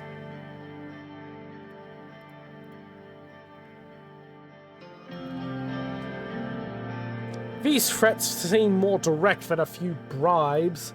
They are, and they all need all the attention they can get from our administration. Lilias and Nia were openly scowling at each other. Lilias turned back to her notes. Well, this concludes the topics for the internal portion. Thank you for the updates, Mrs. Graf, Mrs. Morgana.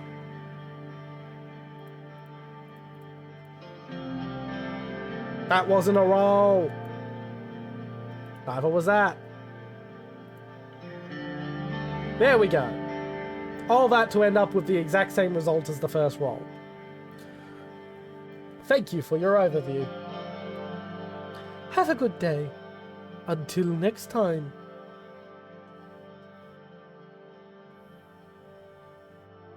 The two ministers left the room. We took a short break before continuing to the second part. Upon invitation, Josef Lancia, along with 3 high-ranking officials from the Ministry of Defense, walked into the room. One of the men was none other than General Kruger, the Chief of the Armed Forces. Josef made his way towards the table while the others stood by the door.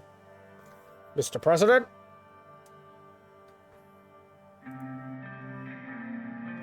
Josef, welcome! I brought General Kruger with me due to the escalation on our borders. General Kruger stepped forward and saluted. He had a strong jaw, sharp cheekbones, and dreamy eyes that a girl could just lose herself in. Sorry, the way he's described sounds like a fucking romance novel to me. His tall stature, uniform and medals combined with his deep, intense stare made him look threatening.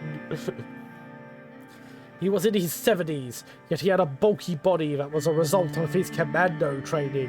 Not only was he the second most decorated officer in Swordland, he was also the longest serving.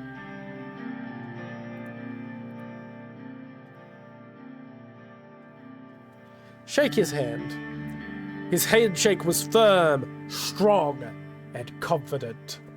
Yosef tapped his foot impatiently.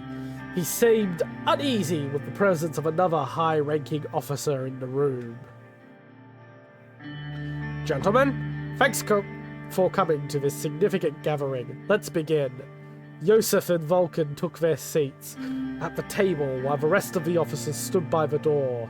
I can't do any rolls of the dice at the minute because my cat is currently holding my hand hostage. Mr. President, the situation at the western and northern borders towards Rumberg is very intense. We are observing deployments of divisions closer to our border. Rumberg has been acting increasingly expansionist in the past decades and also interfered in Agnolia. Now they have turned their sights on us. Cat, give me my hand. Yes, I know you want to lick my knuckle. Don't start biting it. There we go. Now I have a hand free to do the roll.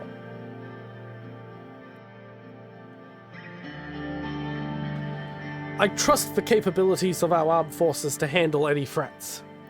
I can assure you of our capabilities, but we don't have unlimited resources. It seems they want to increase the pressure both externally and internally. Mr. President, if I may.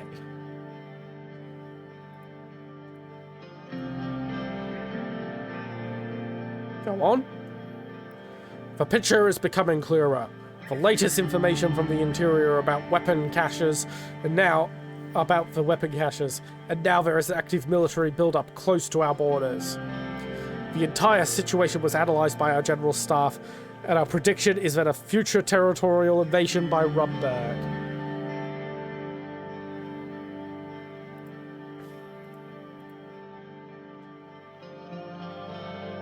The threat is I think the threat is exaggerated. Oh, that is...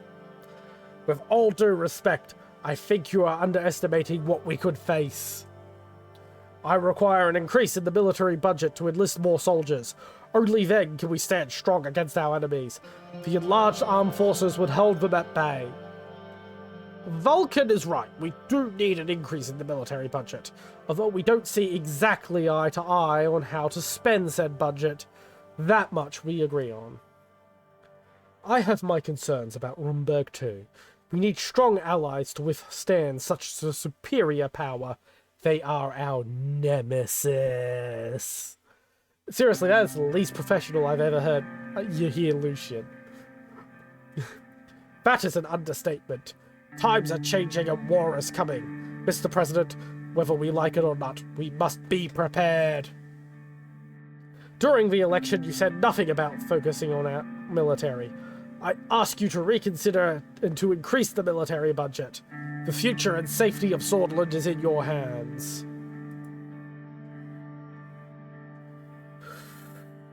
Maybe you are right. Defense of our nation is more important.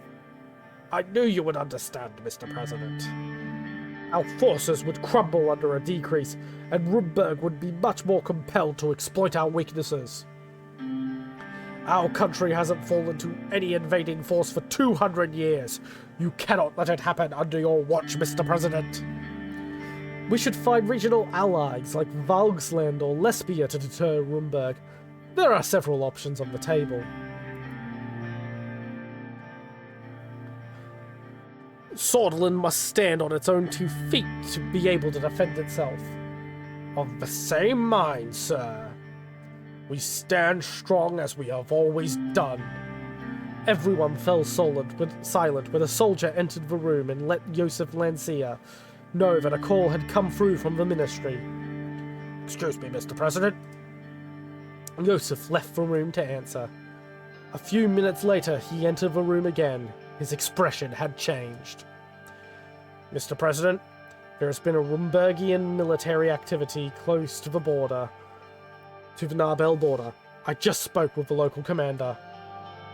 Vulcan, we should go to the ministry and get further updates from our branches.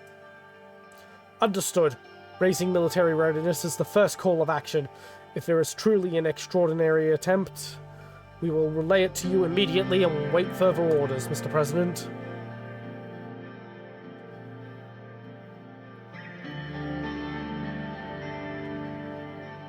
Make sure they know we are observant and ready. We are always watching, always ready is our motto, sir.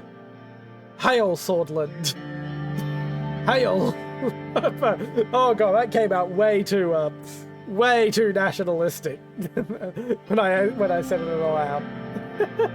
They saluted and left the room. I presume they were saluting with their left arms as opposed to their right. Oh, Rumberg was already testing us, and the reports from the interior indicate interference inside our borders. Communists, nationalists, British rebels, Rumberg expansionism. What was next? Aliens! No aliens in this game. Swordland had always been a key piece in the chessboard of the global rivalry between Arcasia and United Contana, but in the recent years there was no such aggression from Rumberg, not at these levels at least. All it takes is one tiny spark to start the flames of war. The phone rang. Rumberg had decided to close their consulate in Lockhaven. Situations updated, diplomatic pressure, and nationwide revolt.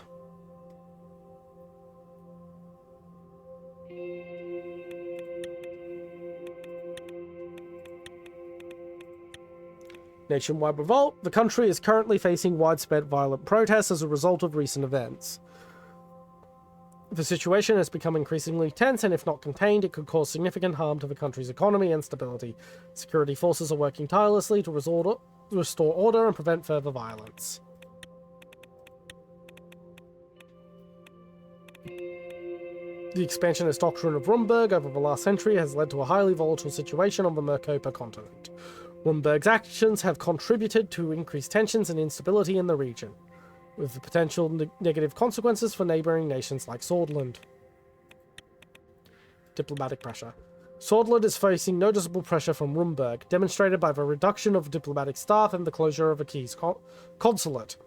This development is expected to significantly impact Swordland's diplomatic relations with Rumberg, potentially leading to further deterioration.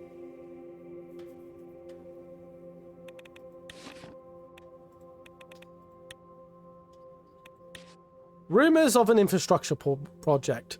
Anonymous sources have reported to Swordland today that several government officials have invited construction companies to meetings regarding a new major infrastructure project. If true, this is great news, as infrastructure in Swordland is lacking heavily in needed investment. We hope that very qualified and experienced companies like Underhaul Construction win the bid. Nudge nudge, wink wink. Please get off my keyboard, cat. There we go. And my cat's having a temper tantrum because she wants food. Right, feeding the cat.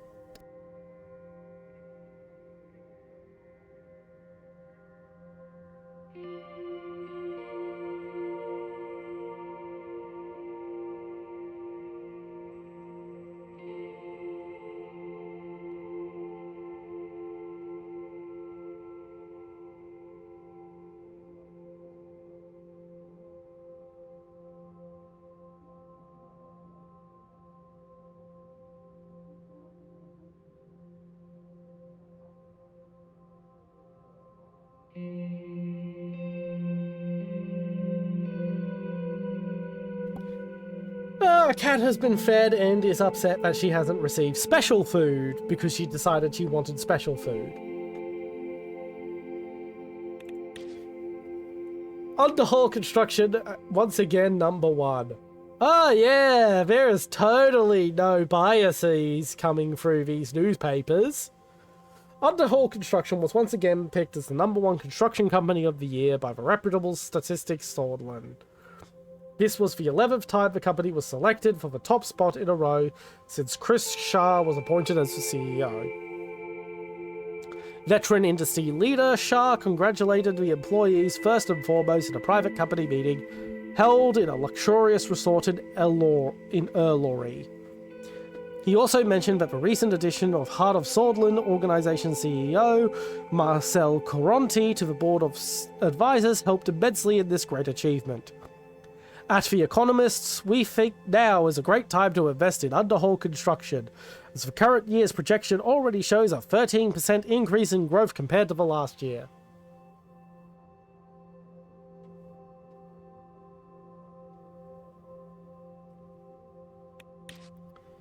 Gang violence claims young girl's life.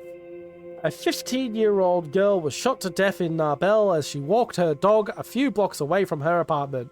The police said the shooting, which occurred in an area affiliated with the gang Coronelli, was a reckless act of violence and the victim was not the target. The 15-year-old was shot about 4:45 p.m, right before she was returning home. A man who witnessed the event told police the shooters yelled gang slogans at him on the street before he heard someone fire at least 10 shots, sources said. He later saw that the victim had been hit and called the authorities. Our sources report that the local police force of the region is understaffed and overworked, which adds to the current bleak situation. That's actually new to me, because I've never actually, I've always seen the gang plotline for what it is, which is just a giant distraction from actual national level problems. So this is actually new to me. Thank you, DICE, for showing me a new path. Okay, Radical's got 3, so we're going to skip over it for Geopolitico first. Rumberg closes consulate. Rumberg has closed down its consulate in Sordland, one of the few East Mercopan nations to have diplomatic ties with the Northern Kingdom. This comes right after the deployment of Rumbergian troops near the borders of Sordland. Rumbergian officials cite a political unrest and uncertainty as the main reason for the closure, whilst raising concerns over security in the country. In Lockhaven, a diplomatic source said the Rumbergian flag has been lowered overnight and the diplomatic staff were expected to leave Sordland on Friday or Saturday. Many Lockhaveners were shocked as the 120-year-old Rumberg consulate closed. Dozens of citizens with Rumbergian relatives went out to protest against this action in the afternoon. Back pain again. There we go. It was not clear if the consulate's closure was temporary or permanent, signaling a break in diplomatic ties which dates from 1923. Our editors see this situation as further deterioration of relations between Sordland and Rumberg. This can be easily regarded as a one-sided provocation from the north.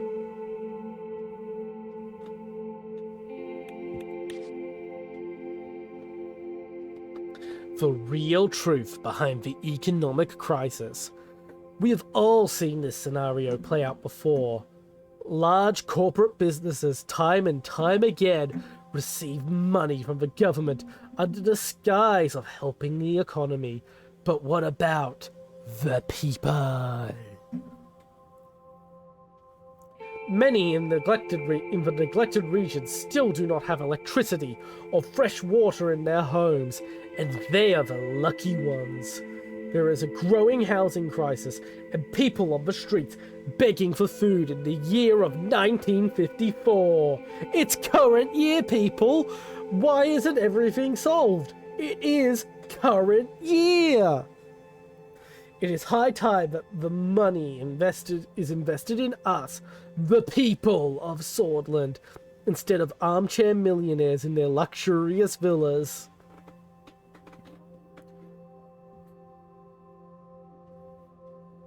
1927, never again. I was there when General Luderin and Rickard clashed in the plains outside of Holsword, when the armies of the Swordish people killed each other. I was there when Colonel Saul won the war after bombarding cities with Swordish civilians inside them. We saw this great nation fall into bloodshed and chaos. We thought that we learnt our lesson and formed a new republic, but one man's idea became the idea of the state, and we allowed it to be forced upon us. We were a generation who lived with Tarkin Sol for most of their lives. However, this generation is different. Our kids have not experienced civil war or martial law. This generation is born in a changing time. We cannot allow the same conditions to return. We cannot forget when General Luderin declared martial law in 1927, when tanks rolled and murders took place. Those tanks cannot roll again. Bombs cannot fall again. Freedoms cannot be suspended again. 1927. Never again. I hope I got the tone and inclination of that right.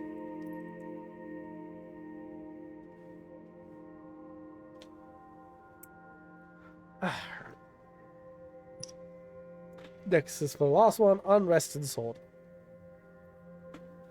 Avori. Yesterday morning, hundreds of nationalists descended on the PFJP party office in Avori after the supportive statements of Franz Richter about Bernard Circus. Their office was stoned. Sorry, I know they mean rocks thrown at it, but I'm just imagining someone like hooking up a bunch of pot to like the building's fucking air conditioning system or something. The office was stoned by the aggressive group and several civilians were wounded in the chaos. Later in the evening, another group of militants fired shots at 5 people who were inside the Communist Party's local office, killing 4.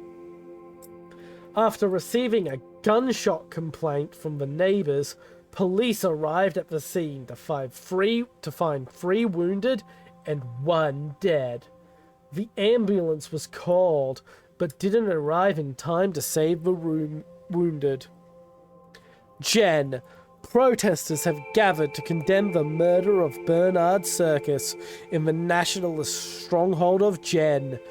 Tensions quickly increased when a countermarch of nationalists met the protesters. The 2 groups clashed and riot police had to intervene to disperse. 23 people, including a police officer, were wounded. You know, that's actually rather fair and even-handed reporting from Radical.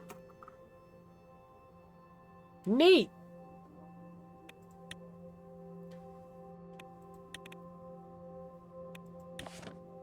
Arcasia develops first ICBM. The Arcasian Treaty Organization proudly announces the successful development of Missile 4. Really? Missile 4? Real imaginative name there.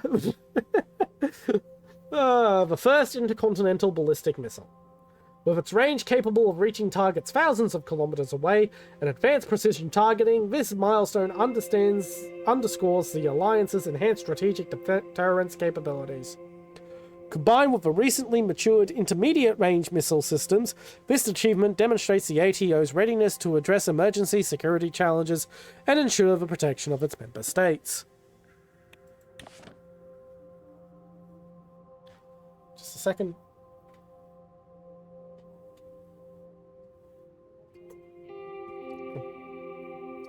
And my drink is empty. United Quintana Consulate helped protesters. Around midnight, Red Youth protesters clashed with Young Swords at the West Sword City Center. resulting in many injuries. The counter-protesters were cornered in front of the United Cantana consulate after they were pushed back by the police. The diplomatic mission opened its doors and Red Youth members escaped inside. The police are still waiting outside the building for the return of the Red Youth members.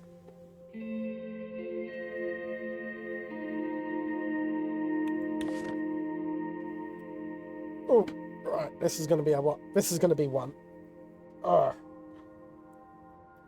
Rise of Golcondas. What? I've never said this aloud before, and it's now... How the fuck do I pronounce that? Golcondism? I'm going to go with Golcondism. Rise of a Golcondism in rural areas of Beriga. Golcondism, a minor religious branch of the Ruchris... I've never said that aloud either. Ruhesist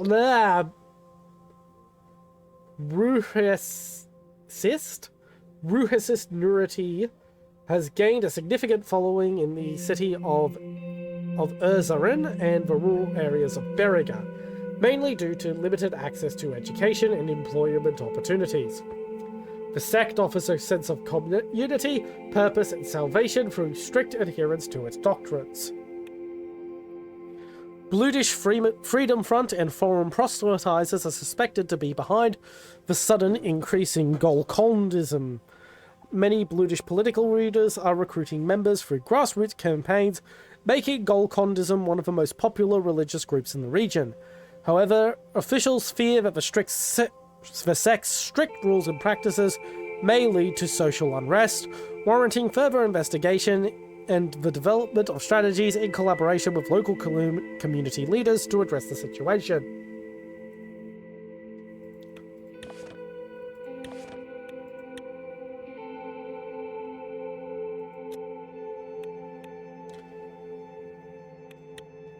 So we have 1, 2, 3, 4, 5.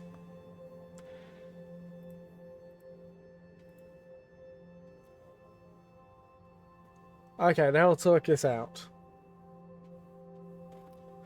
So...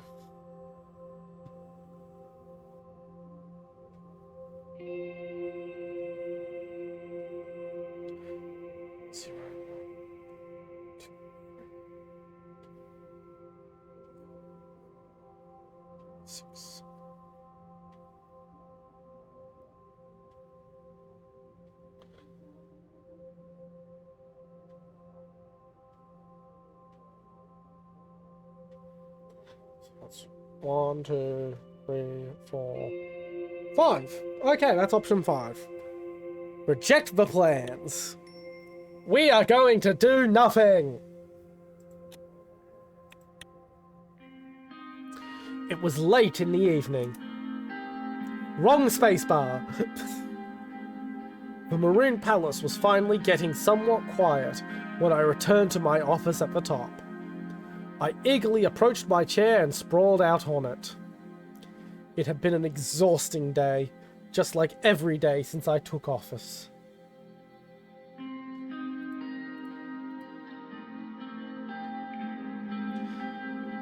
Liquor time! I poured a little whiskey for myself and had a sip.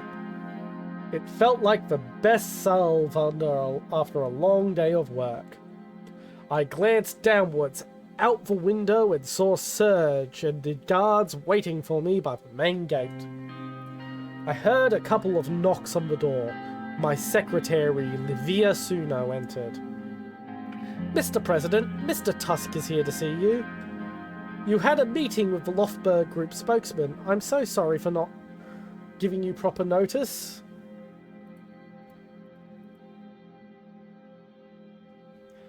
I was just about to leave. Maybe we could postpone the meeting? But he's already here, Mr. President. What do you want me to tell him? After a moment, Mr. Tusk swaggered into the room.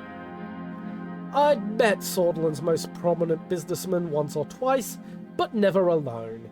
He had large jowls, blindingly shiny shoes, and the air of someone who was used to getting his way. Anything to drink, Mr. Tusk?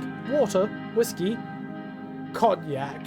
Preferably from before you were born, sweetheart. I'll check the supply room. Livia backed out of the office, shooting me an apologetic look as she always did. Walter hung up his hat, which I could see was lined with mink. He fixed me with a long, hard stare, then broke into a toothy grin. Good evening, Mr. President. I'm here to congratulate you. We both sat down.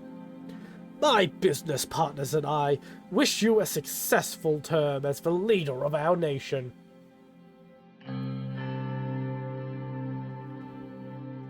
Yeah, good roll. Good roll. Get to the point, Mr. Tusk. Why are you really here? I see that you're not very welcoming, Mr. President. I merely congratulated you. I see no reason to necessitate rudeness.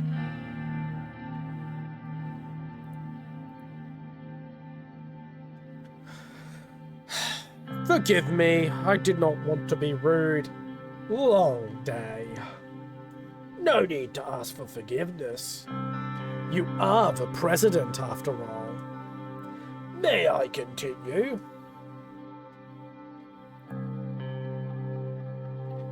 Please. I'd like to build a profitable relationship between us. That being said, there are some concerns of mine and the people I represent, which I would like to take this opportunity to clear up.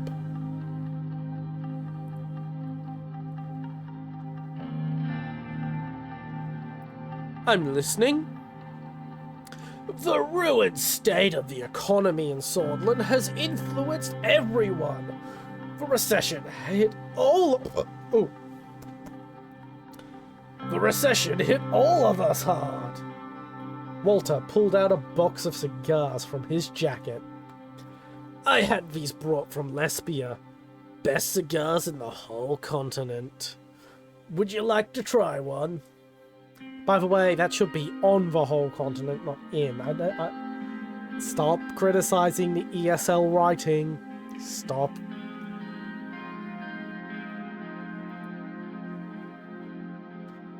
I'd rather you not smoke here. Sure, no problem. I heard that you purchased stock from Armadine Industries in Arcasia. Smart buy. They are developing new gadgets that are going to be profitable.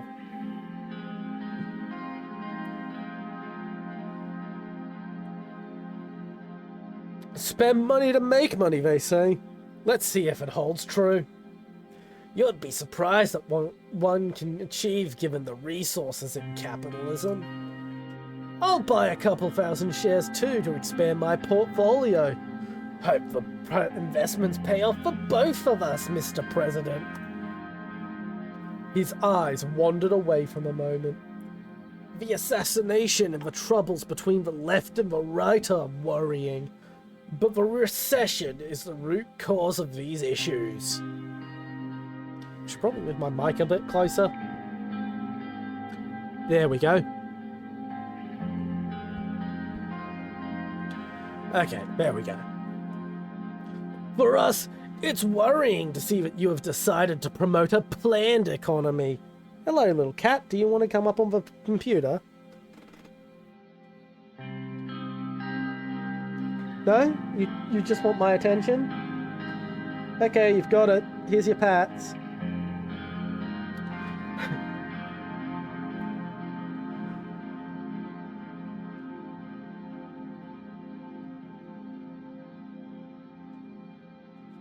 The recession was triggered by the market reforms of Alfonso, which he couldn't finish due to being heavily obstructed by the establishment. Economics needs long-term strategy and mid-term adjustments to provide growth and stability. My father once said, "You have to finish what you started." He is right.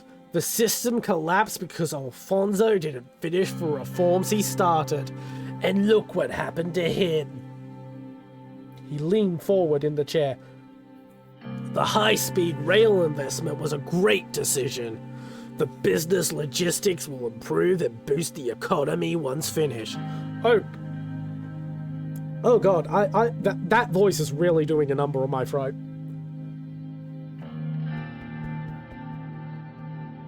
Okay.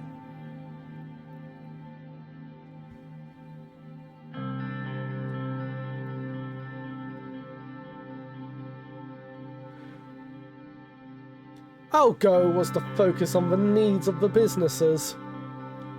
Glad to hear that, because the unemployment rate won't decrease otherwise. We can be close allies.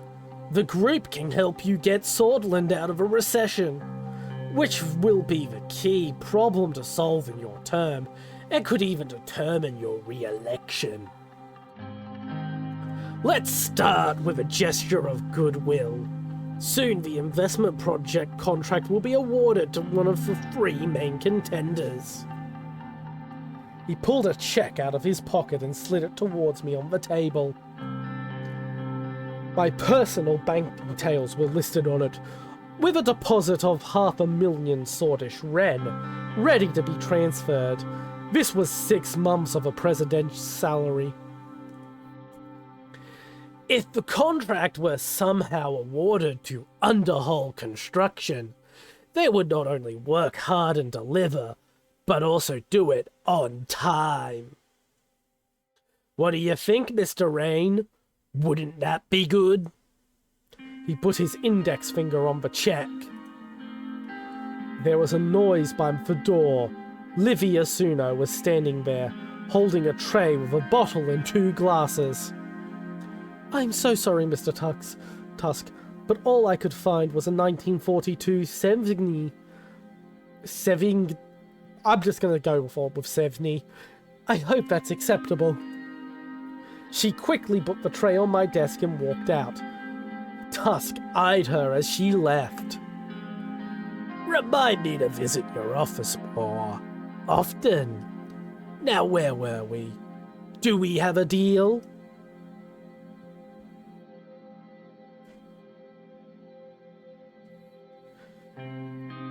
Not yet. We both know you can do better than that amount. You're right about that. I'll make this my final offer. He pulled out another check with a smile. This time, a full 1,000,000 Swordish Ren was listed on the piece of paper.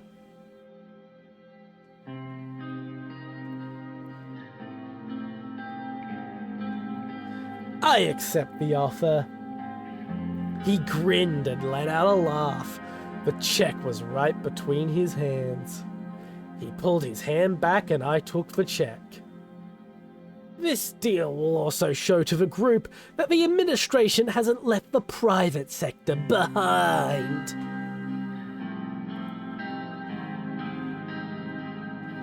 The administration will maintain a good relationship with the group. Glad to hear, President.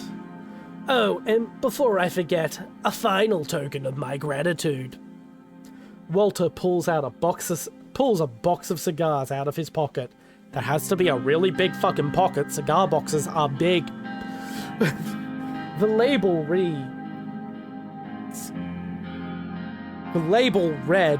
Varo Benvenuto. Some of Lesbia's finest. Made by true craftsmen in the fabled city of Salverlon. You should visit someday, should the opportunity arise. We will be in touch. Oh my god, I am so glad Walter Tusk does not have that many appearances, because that voice is fucking killing me. Walter stood up, grabbed his jacket and shook my hand before making his way towards the door. He smiled before closing the door and leaving. I gathered my things and prepared to finally head home. As I walked out, I noticed Livia still there, covering her typewriter for the evening.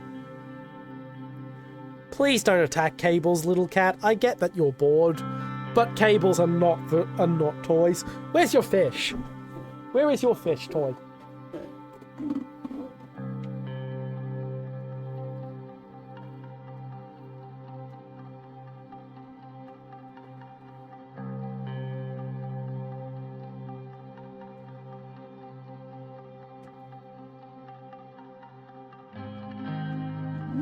She's playing with her fish toy now.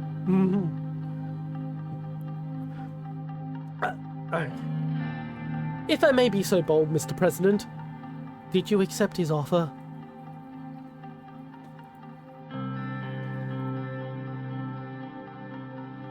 Of course I didn't! How could you even ask me that?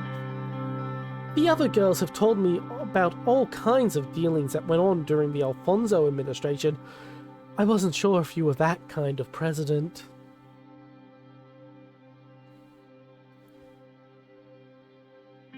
I most certainly am not. She and I took a moment to look out over the lights of the city before heading to the elevators. Okay, I've got to BRB for a bit because I really need water.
Okay, I've had some water and acquired some snacks.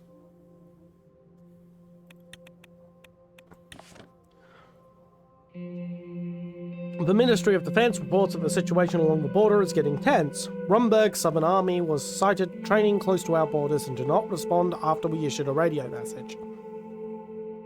The Chief of the Armed Forces, General Kruger, reports to having increased patrolling duties around the northern border to signal readiness. Just a second, I'm gonna mute and unmute every now and again because I've also got some snacks.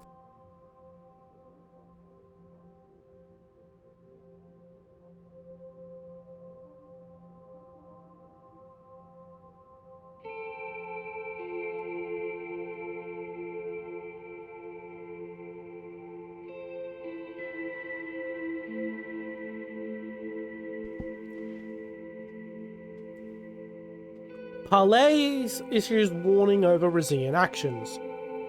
In a formal address, Grand Duke Alex Reinhardt of Palais issued a cautionary statement regarding the recent Rizian activities.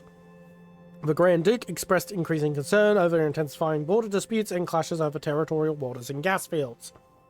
Asserting Palais' sovereignty, he called for respect for international laws and a peaceful dialogue to prevent further escalation. He urged the Alliance of Nations to mediate the situation, emphasizing the potential risks these tensions can pose to regional stability.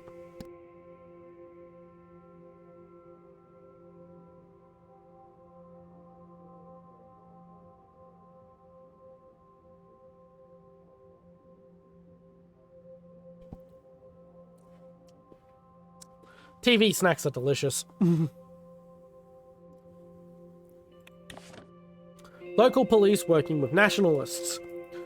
One of our agents, acting as a young Swords member, had an encounter with two members of the local police force in Anrika, Alson Bowler and Vic Neza. According to a report, the policeman tried to bribe the agent to burn down a store that belongs to a known Communist Party member and to instigate further violence. We have detained the policeman on charges of corruption.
Sorry, really hungry and really enjoying TV snacks.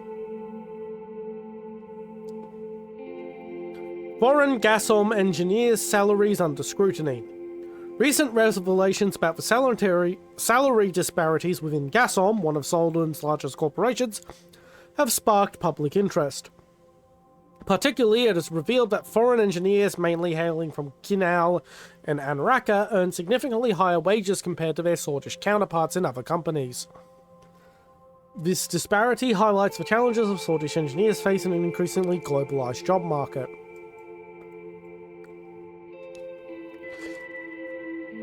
Kibana suggests expanding executive powers.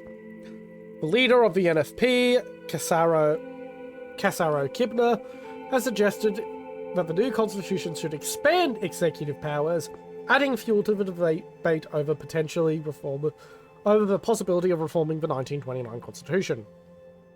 He pointed out the current dire situation of Swordland and emphasized the need for a strong leadership. The current constitution suggests that the division of executive power between the cabinet and the president, who has no immunity before the courts for acts of treason and unconstitutional behavior during office.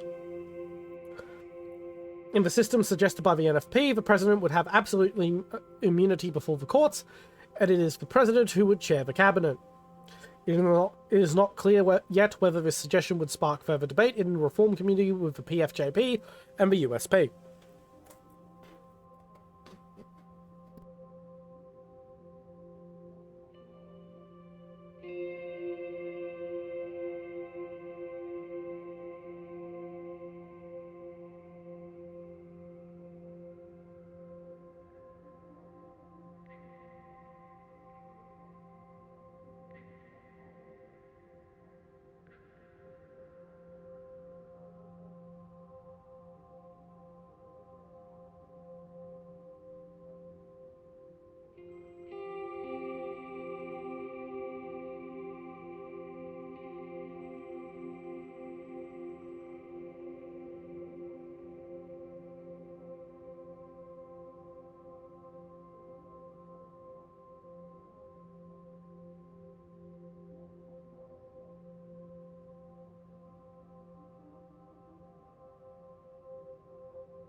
The PFJP proposal had suggested that the president should have no presidential decrees, might result in the abolishment of the assembly and take to the country to an early election. Despite the independents' counter-proposal to give similar power to the parliament to take down the president, but that detail was not shared with the press in yesterday's conference.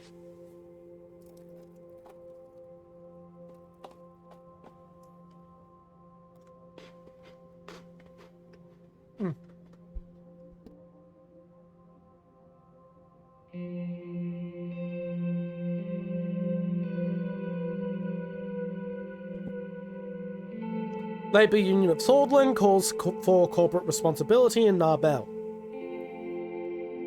The Labour Union of Swordsland, led by Katarzyna Horton, has made a strong call for corporate social responsibility in Narbel. As income inequality and public service deficiencies exacerbate, the LUS demands local corporations step up to aid the community. It is time the corporations prioritise people over profits, said Horton in a public statement. It is not just the state's duty to arrange welfare budgets, but a shared responsibility. The statement urges corporations to invest in public health, education and housing. Gotta mute again because I'm about to eat another fistful of snacks.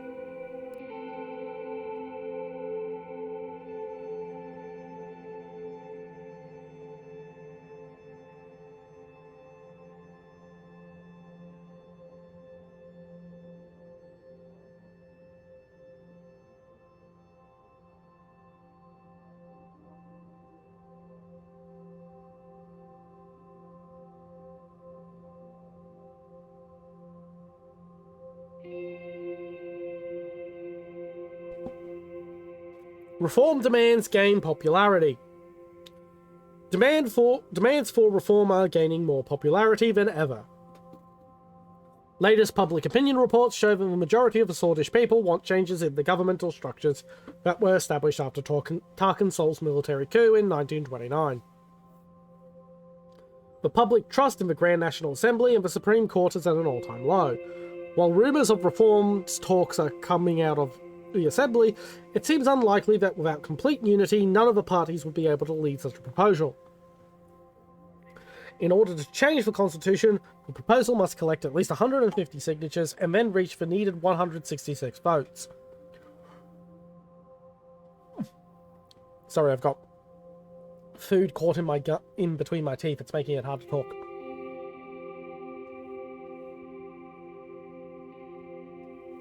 There we go. While rumours of reform talks are coming out from the Assembly, it seems unlikely that without complete unity, none of the parties would be able to lead such a proposal. Oh yeah, I've already done that. So. If the proposal passes the Assembly, it's still subject to another voting in the Supreme Court, as well as judicial review, which still stands as the biggest obstacle before the parties. Workers' Party Solidarity March. The pro-minority Workers' Party of Bludia rally in the British majority city of Suzerain attracted a large audience. The gathering was heavy on flags and banners whipping in the rain and chill wind as the gatherers declared solidarity with Bernard Circus. Among the speakers at the rally was Mansoon Lecker, a British member of the Assembly who is standing as the leader of the independents in the Grand National Assembly. Although not a member of the WPB, he was the leading figure of the event. "We will again foil this war plot that was set up by the Solist ideology," he said, in reference to the series of conflict and bloodshed during Tarkan Sol's term as president, which claimed thousands of British lives.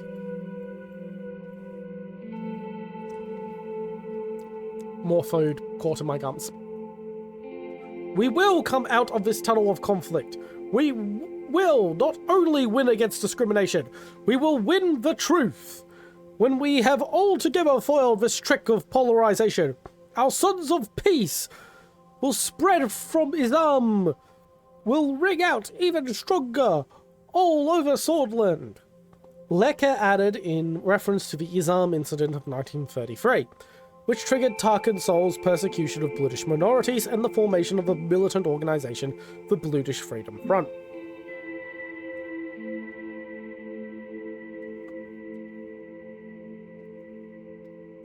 Bludish citizens targeted.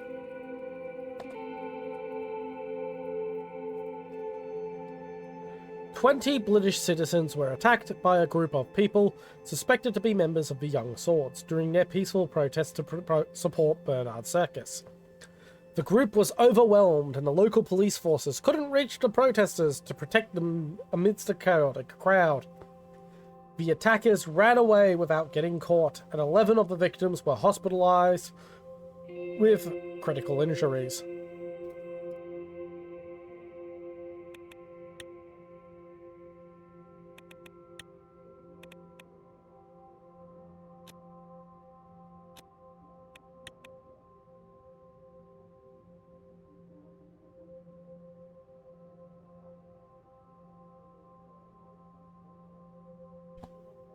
Economic Relief Plan. With the assistance of the National Business Council and the Central Bank, Simon Hall put forward a countrywide relief plan to mitigate the economic hardships that are being felt. We could either provide stimulus checks for the people in need, or bail out businesses under serious financial strain, or decide not to approve the plan at all. -2 government budget.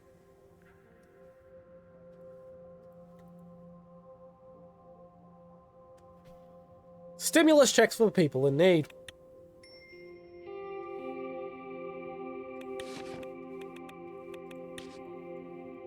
Unemployment and checks.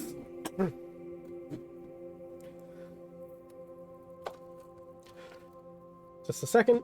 Gonna eat a little bit more snacks.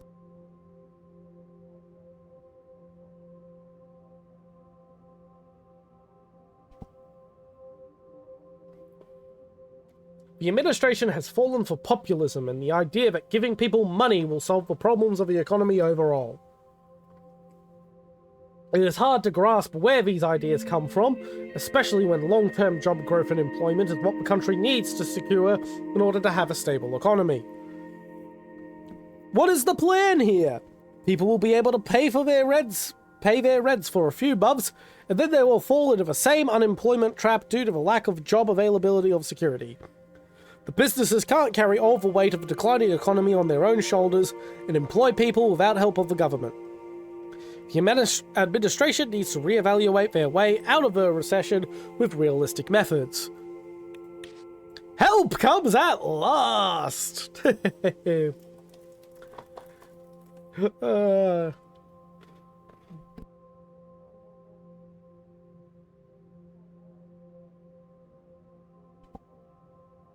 The new administration, led by President Rain, has accomplished a great feat by providing stimulus checks to people in need. These started going out as soon as the act was approved by the president himself, and all eligible people in the lower income brackets received nearly 4 months of the average salary on a single day. This was such a powerful political move that resonated very well with the populace. Praise where praise is due.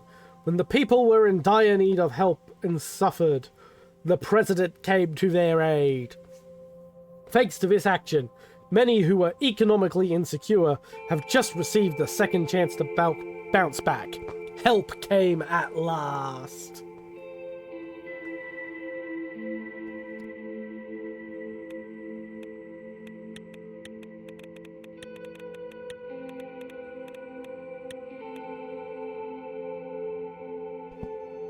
The government's provision of stimulus checks to citizens in need has been a crucial lifeline for many struggling families, helping them pay for necessities such as food and rent.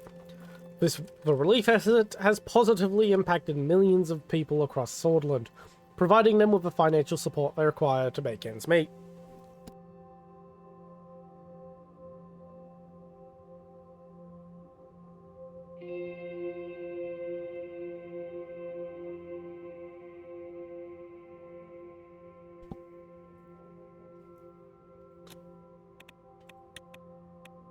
Meeting with Marcel Coronti. Our motorcade headed to the meeting location set by Marcel Coronti. I had only my most confidential and trustworthy team members with me, and Sergei.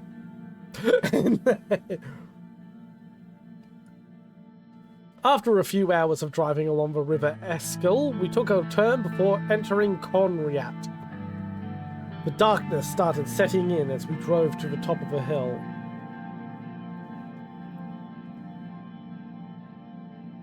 That wasn't a fucking roll! Thank you! And as you can see, we got the same result anyway. But it was an actual roll. Where are we, Serge?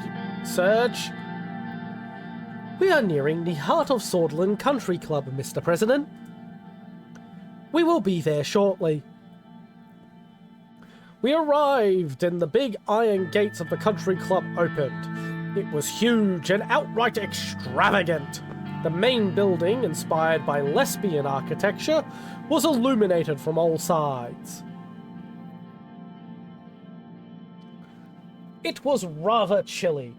I was approached by Peter Vectorn and Lucien Gallardy. I hope your journey was comfortable.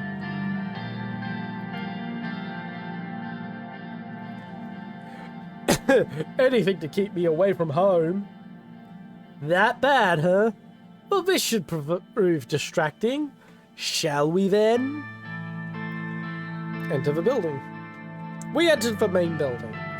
After opening the marble-engraved wooden door, we were greeted by two tall women. The receptionist led us to the meeting room upstairs. Marcel was standing by the window, looking outside at the beautiful complex. He turned around to have a quick look at us both. He was a strikingly handsome man with well-groomed hair. He walked towards me with his hand and reached out for a handshake, grabbed me and kissed. Nah. It seriously reads like a fucking romance novel, though.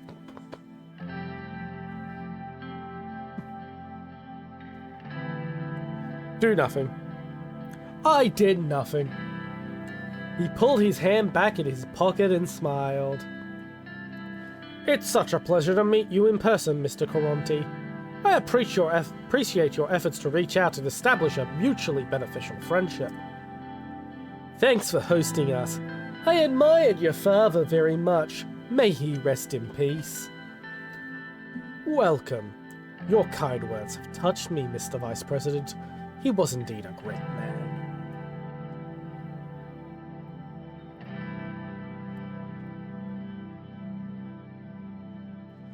Stay silent.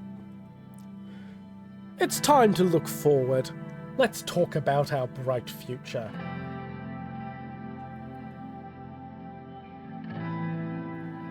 I heard about your meteoric rise in Heart of Sordland. I'm flattered. You are truly going to be the best president this country has ever seen. Flattery is unbecoming of you, Mr. Coronti. I say this because you have gone against the odds and survived. I respect that more than anything.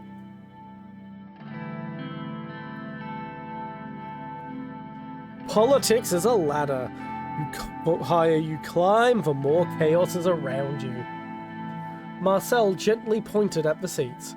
We sat around a gigantic table. Before speaking, he knocked on the wood. The past months have been tumultuous, to say the least. I am glad you and your family were unharmed at the shooting. The whole incident must have been a shock for the kids. They aren't used to what we lived through back in the late 20s. I still remember when my father took us out of the country when it became too dangerous in Conriat.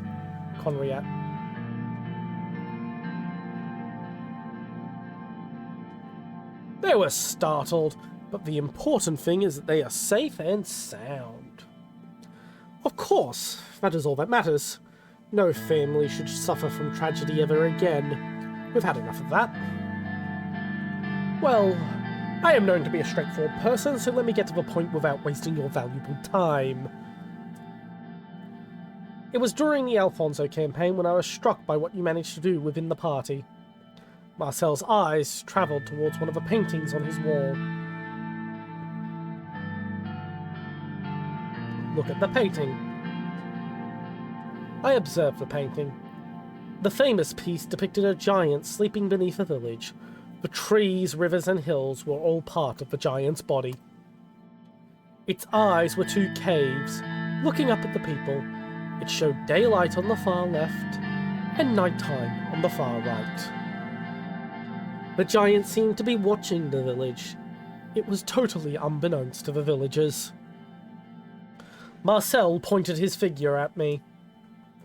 You said we will transform this nature, Mr. Rain. My conglomerate has a way of doing things, and I do not want them to change. So I want to cooperate with you. Keep going. You might have the people's support now, Mr. President, but what happens when you make mistakes? Everybody makes mistakes. What's that supposed to mean? Let's hear his point, Vice President. Being a president in this country means having many enemies. Enemies that will resort to anything to bring you down. Let's say these enemies caused a scandal or leaked sensitive information from the administration. These would be destructive once they were released. If they were released. You are playing... I'm gonna go on it. You are playing a dangerous game. We are all dangerous men playing dangerous games.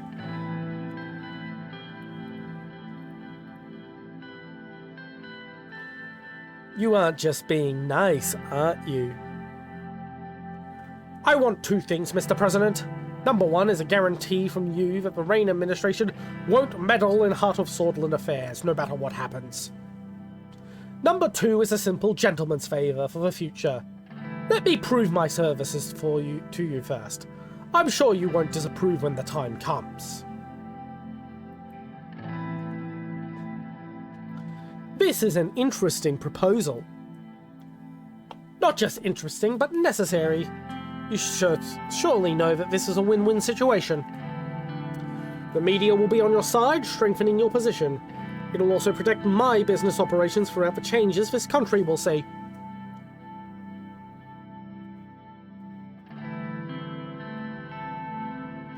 What do you think about this, Lucien?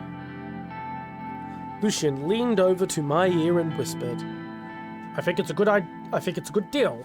That's right. We will need the media support. With his newspapers and channels on our side, we can dodge a lot of bullets. The only thing that bothers me, though, is his favour request. We don't know what it is he'll ask for, and it could be something that endangers this administration. Marcel interrupted us. So, do we have a deal? We have a deal. Happy to hear that. You can contact me personally through this number. As soon as you know that a story against you will break, please call me, and it will be taken care of. I hope you will uphold your end of the bargain as well. You can bet on it. I rarely bet, but when I do, all possibilities are accounted for. We will meet again. Goodbye. Thank you for your time, Mr. Coronti. Return to Holsword.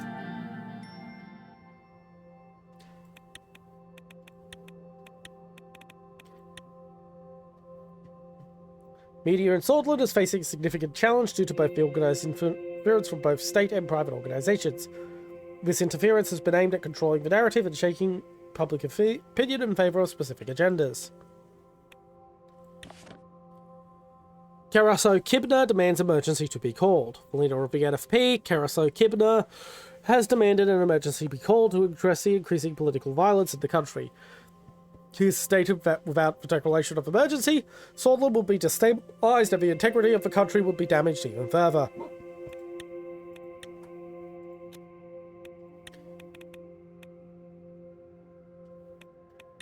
Not sure what was trying to inform me of there. We arrived in Anrika by train. After being greeted by crowds of cheering citizens and the local government official, we headed to the city hall. Wrong spacebar. I keep doing that. Let's just roll the dice a couple of times just for funsies, because I keep doing it.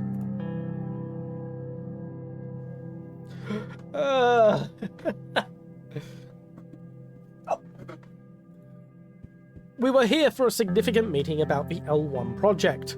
Several construction companies sent their representatives to City Hall. Gus was first to arrive.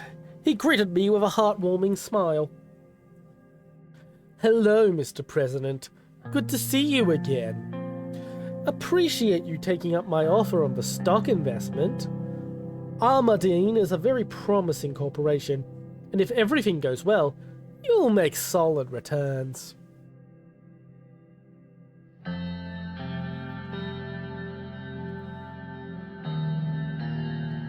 Thanks for arranging the opportunity. I'll treat you to a 30-year-old Lorry Maroon if they make solid profits. My pleasure, Mr. President. I'm looking forward to that Lorry Maroon already. And here comes my cat, so... Hello. Did you just come for a pat?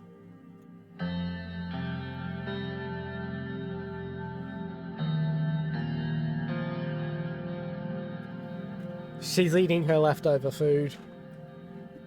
She's realised she's not getting special food, so she'll eat the dry bits I gave her. Simon Hole joined us. After settling down, we moved on to discuss the details of the L1 railway project. I came by train yesterday. It was a little uncomfortable.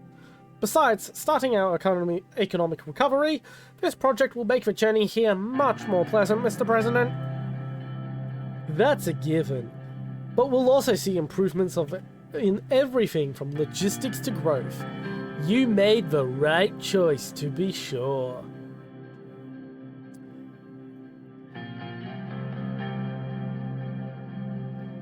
I trust your economic plans, Simon. I am glad to hear that. We should be able to slow down the recession if we finish this project successfully. I am sure we will. According to your document, many citizens will be employed because of the business expansions. That wasn't a roll!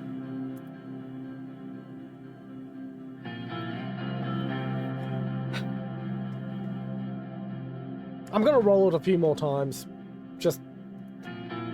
I'm not even gonna look at it as it rolls. I'm gonna close my eyes and just roll it a few more times because it keeps doing this fucking thing where it just basically just throws it flat.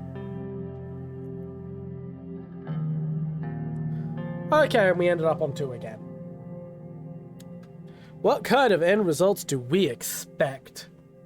Short-term employment and long-term economic development in the Gelsland and Greater Holsword regions. There are so many forgotten people living in the less developed areas between Larkhaven and Holsword. They will benefit.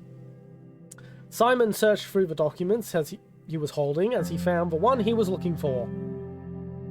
I have the overview of the companies here.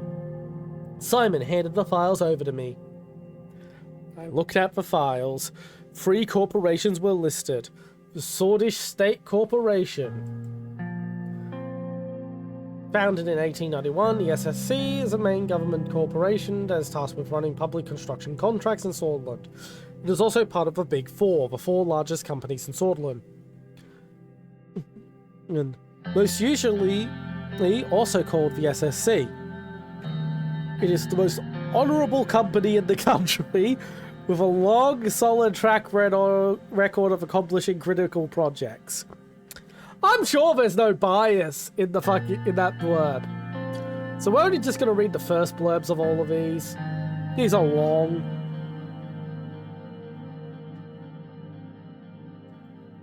Underhall Construction. The real estate giant is owned by the mayor of Conriat, Chris Shah. Most people in Swordland know the name Underhall Construction, by the many iconic buildings they have constructed in nearly all major cities. If you remember, we were bribed to give it to Underhall Construction. Whether we make good on that promise is up to the dice, however. I'm just gonna have a bit more snack.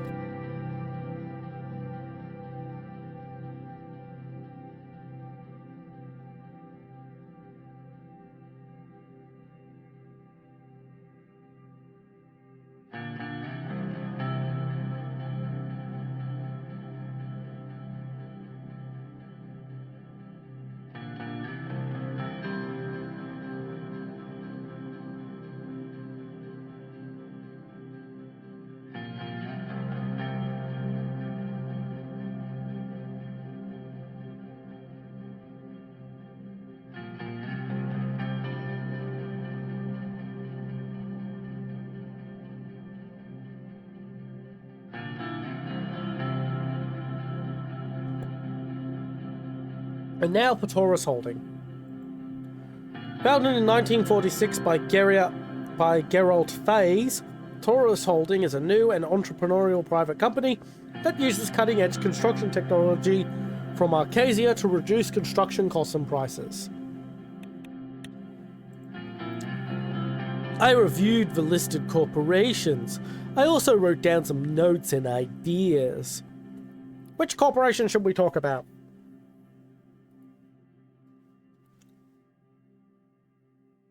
Swordish State Corporation. The respected Swordish State Corporation, also known as the SSC, was founded in 1891. It is the main state corporation tasked with running the day-to-day construction services of our country. The SSC is the primary reason why our current infrastructure is outdated. We need more adaptive construction companies. However, this would fulfill your initial election promise of using a state-dominated planned economy to improve the bleak recession situation. They have experience, knowledge, and manpower for a project of this size. I'm not so sure about their efficiency, though. There's also the fact that the construction times are long, which is mostly due to their outdated methods.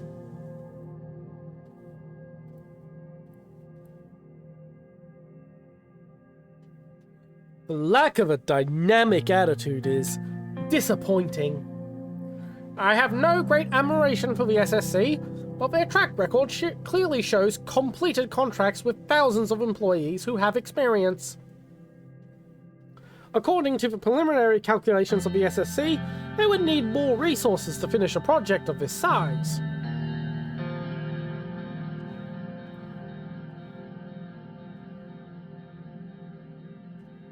I'm on the fence about the SSC.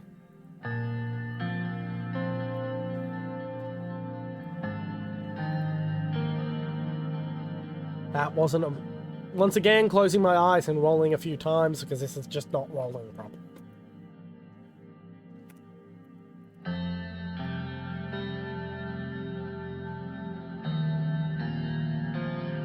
Okay, Underhaul. The real estate and construction giant was founded in 1925 and expanded during the economic boom of the 30s. Thinking this corporation would go against our planned economy policy. The CEO of Underhaul Control is Chris Shah, the mayor of Conriat. He sold half of his shares a few years ago, but seemed very eager about the L1 bid. I had the chance to work with Underhaul Construction in Wholesword. They took several contracts for the central station renovation, and excelled at it, might I add.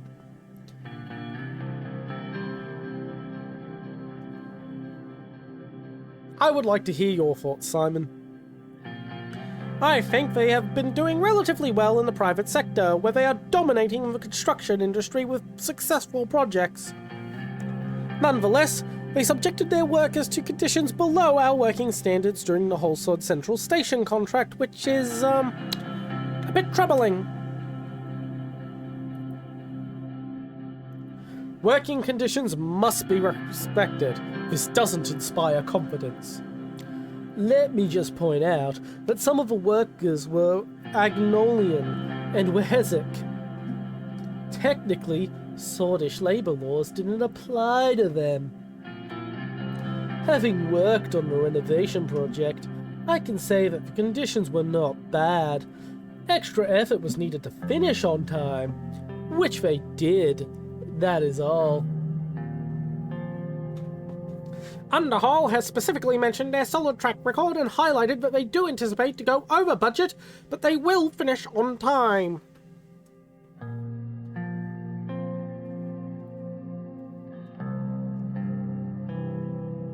Underhaul seems interesting, but let's see the others. Taurus Holding. Taurus Holding was founded in 1946 and is owned by the entrepreneur Geralt Fies. It is a new holding company whose subsidiaries use cutting-edge technology from Arcasia to reduce construction costs and prices. They are known to provide for their workers who are part of the Labour Union of Swordland. They are a very interesting corporation, especially because of the innovative construction methods they use, but I don't think they're suitable for large projects like these.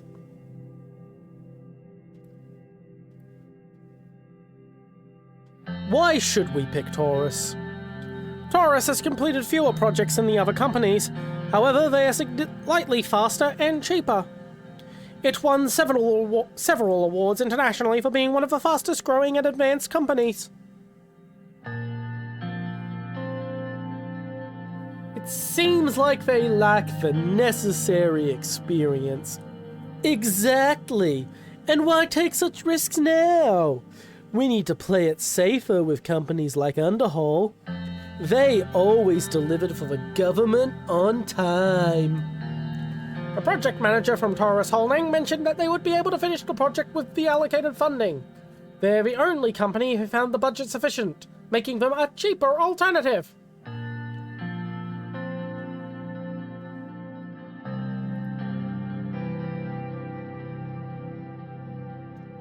Taurus is definitely worth considering. It was time to make a decision about which company to award the L1 high-speed rail contract to.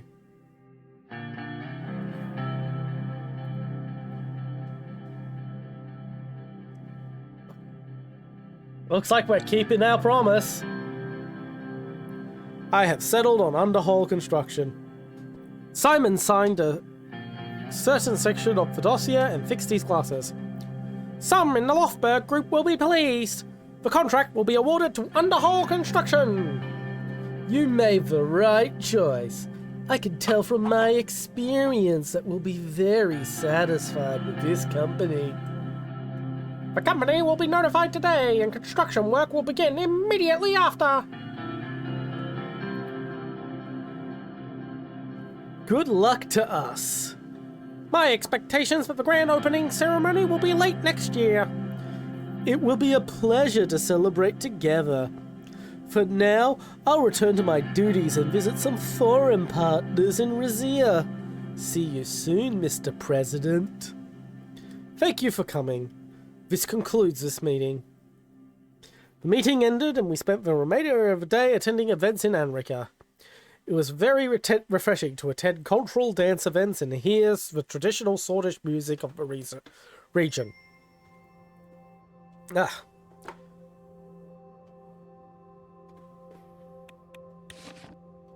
Construction begins for high-speed railway.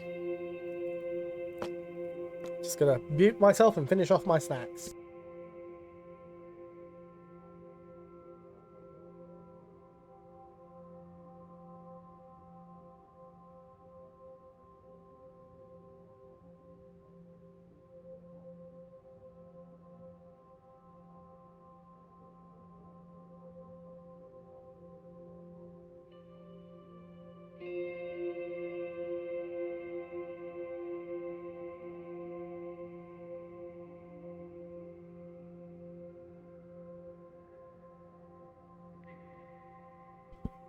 All out of snacks now. Underhaul Construction has been awarded a 2-year contract for an extensive infrastructure project as part of a L1 high-speed railway project in Swordland. In addition to the ground investigation, Underhaul will be responsible for the subgrade, bridge, track laying and provide the design of all civil structures, including ground retaining walls and earthworks for the railway. Underhaul said it could build the line at a much lower cost, according to a letter seen by the economists. But Interior Minister Graf had warned that letting Underhaul Construction build L1 would be extremely questionable. The L1 railway project involves the widening and upgrade of hundreds of kilometres of existing railway between Lockhaven and Holsword. The high-speed railway will pass from Anrica and Gelsord, as well as connecting the towns of Descat and Anka and Vectiriat to the capital. I hope I pronounced that right.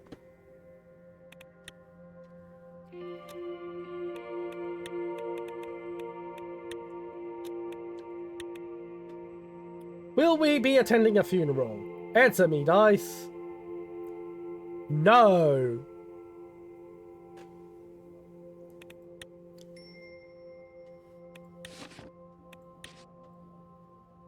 President has no respect for circus.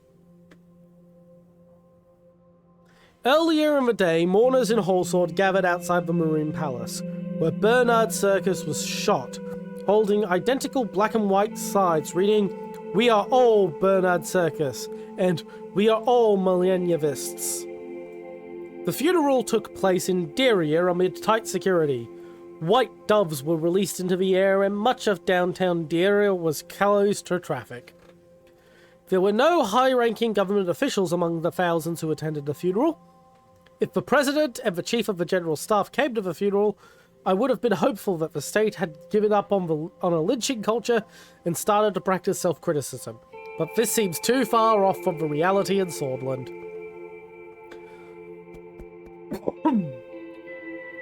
Yet again, the Swordish government proved that, just like its predecessor, the President seems to be condoning these kinds of violent attacks since he ignored the event of massive proportions that occurred right under his nose, and ironically, during his inauguration ball.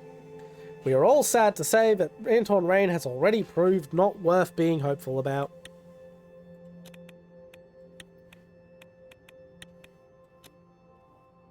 Briefing on the current diplomatic situation. I want to try and get through all the briefings and shit. Like, lay the groundwork of where we're going this stream. But, like, I'm really starting to wear myself out. Specifically my throat. I need to strengthen my vocal cords so I can speak for longer.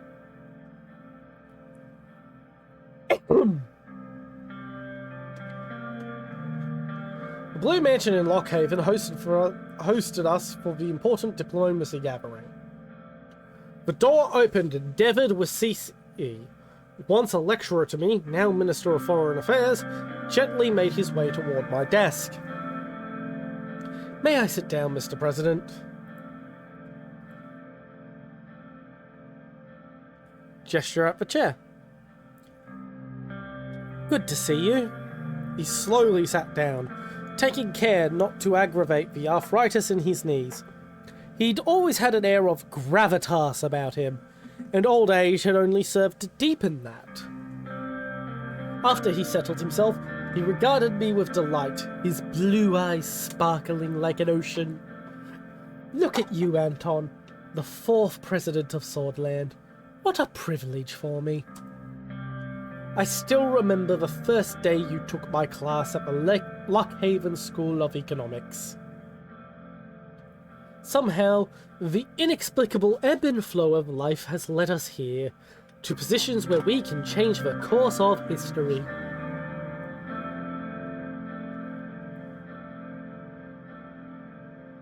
What? Everything happens for a reason, David. It was meant to be.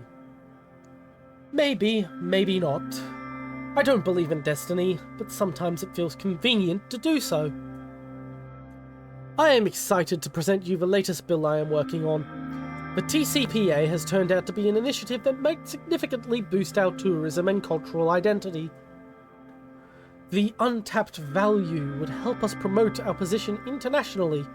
I am convinced it can also help improve our economic condition after discussions with Minister Hall and Manja. The GNA factions are supportive too. I really shouldn't have worked overtime hours to get it done, but I really care for the position and value of our culture. He started coughing again, this time for longer. How is your health, David? Oh, I haven't had any big complications except the usual after that heart attack earlier this year. The health complications aren't a hindrance to my work, of course, but thanks for asking. How is the Rain family?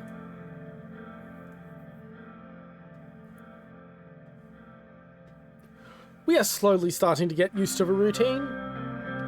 As time passes, I realize it more. Family is the most important thing in life. We must take care of them. The door opened. Joseph and Lucien joined us for the briefing, as the tall case clock hit the hour mark. Peter, however, was missing. I wondered if he was late from all the drinking he did at the party in Lockhaven. We'll talk later, Mr. President. Welcome, everyone.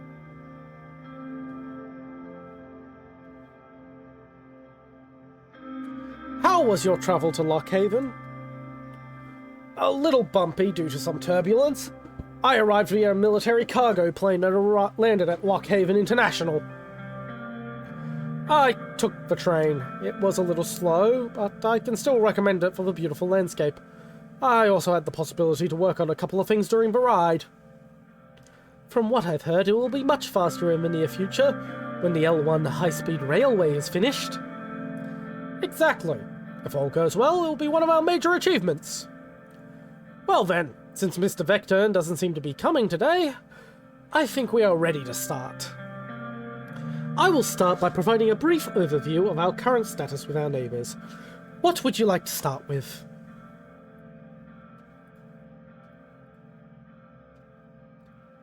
I want to know more about Valgsland. Our cousins of old across the Markian Sea wish to have good relations with us. As we all know, Valgsland is a socialist republic aligned with United Contana. They are an important regional player. It is also the most significant sea power in almost all of Mercopa. It is the only country that can rival the superpowers with their navy. We had hostile relations with them after several wars in the 19th century, which we wouldn't want to experience again. Recently, the relationship has warmed up thanks to Emmerich Hegel. As a response, diplomatic talks can be conducted in the future.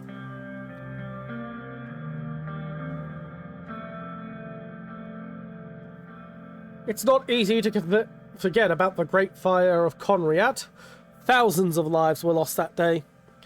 Holding grudges about the past wouldn't be a logical strategy if we were focusing on pragmatic foreign policy.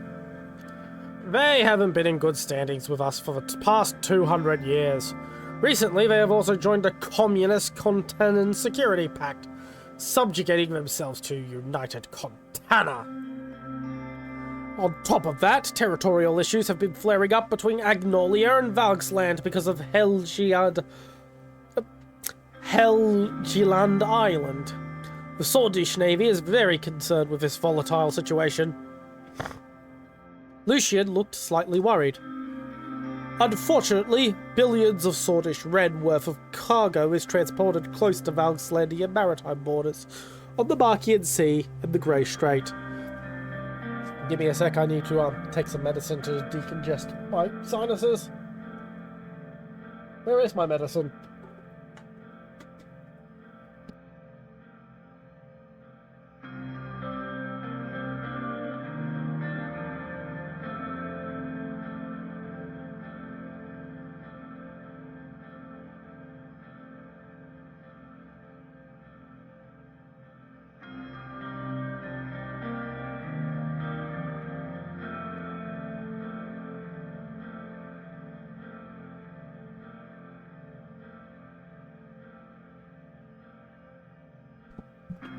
A substantial improvement, but still not completely clear. Unfortunately, billions of Swordfish Ren worth of cargo is transported close to the Valgslandian maritime borders of the Markian Sea and the Grey Strait. This causes significant risk to our imports and exports in the case of deterioration in relations.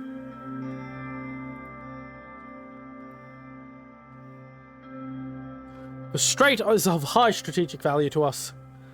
Joseph, the Navy is keeping an eye on the situation from a distance, right? We are actively monitoring the sea routes and cargo ships.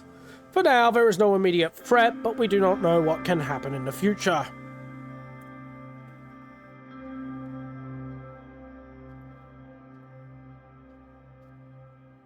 I would like to hear about Agnolia.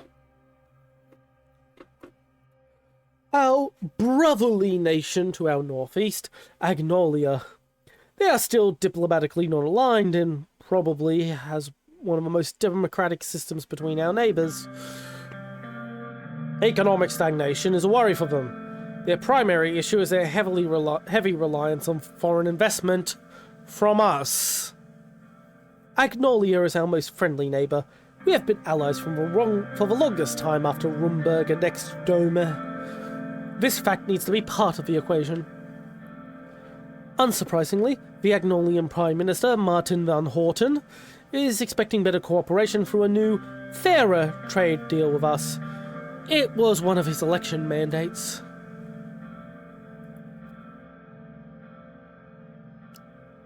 A more comprehensive trade deal sounds beneficial to all sides. Both sides could gain from it, but Agnolia has more to win than us. They want to protect their weaker industries, which we are profiting from selling our goods to. Additionally, the largest numbers indicate that currently 1 million Agno-Sordish citizens live in the Agland region of Swordland, which creates a link between foreign policy and our internal affairs. These people have suffered socio-economically, which led them to crime amongst other problems. In addition, a relaxed immigration policy was one of Agnolia's main requests, which is unacceptable. Most of the migrants in our country haven't even assimilated into Swordish culture. Adding more won't help.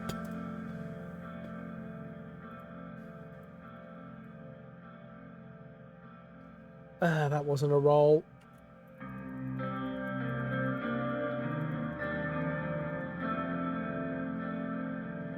I am supportive of relaxed immigration. I would rethink the matter seriously, because it has a great influence on our society and values. We should remember that we promised to keep immigration laws relaxed in the election campaign.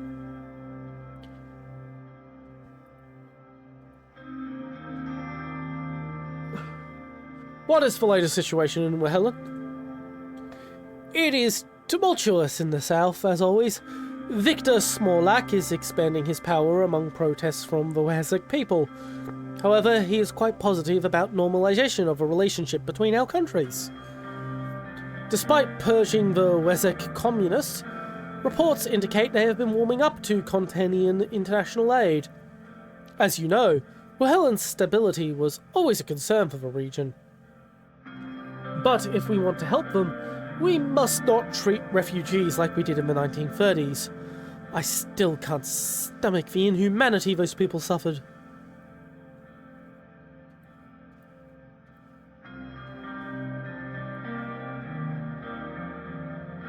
Swordland paid enough by housing millions of refugees during the Wehelen Civil War. No more! And when we had our civil war, they were there for us. That's how refugee rights work internationally. Our main goal should be to avoid a refugee crisis like the late 1920s. That civil war had major security and economic repercussions on Swordish soil. Patting a cat. Patting my cat. Hello, old lady. Yes, I'm still sitting here. Must you pull my bedsheet off my bed? I have to make that every single day because of you. I mean, I should be making it more often than I do anyway, but... yeah. One of the demands of President Smolak was to tighten our immigration laws so that political refugees don't escape to Swordland. There's been a recent purge that pushed many Bloodish to flee to Beriga. It's definitely troubling. Gumran outpost has regained its importance due to this. I'm sure you would remember that winter at the border outpost, Mr. President. He was right. I did remember that winter. I remembered how cold it was when I let the refugees slip through. I was discharged as a result of my duties as a result. By a Major Joseph Lancia, no less. Spending the rest of my service cleaning toilets and sleeping in a cell. In fact, there had been a similar refugee situation in the past. Even Mr. President himself chose to disobey direct orders from his commanding officer at the time.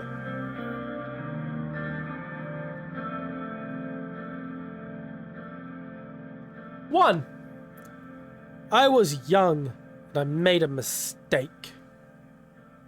Bump by caps lock key. You paid the price for your mistake, so it doesn't matter anymore. He opened his mouth to continue, but David cut him.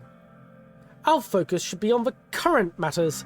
The British minority is very large inside the Helen too, which is a factor to consider. It is in our national interest to prevent the formation of a failed state on our western border.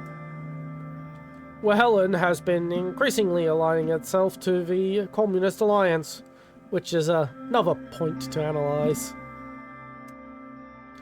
Let's move on. Two important neighbouring countries remain, Lesbia and Rumburg. Which would you like to hear about first?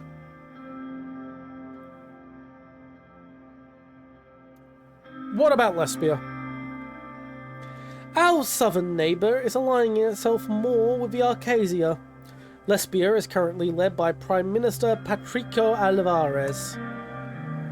They are the jewel of the continent and the second largest economy in eastern Mercopa. Though wealthy, Lesbia suffers from excessive economic inequality. Our past relations have been great, but during the last decade, their investments in Solent dwindled due to our instability.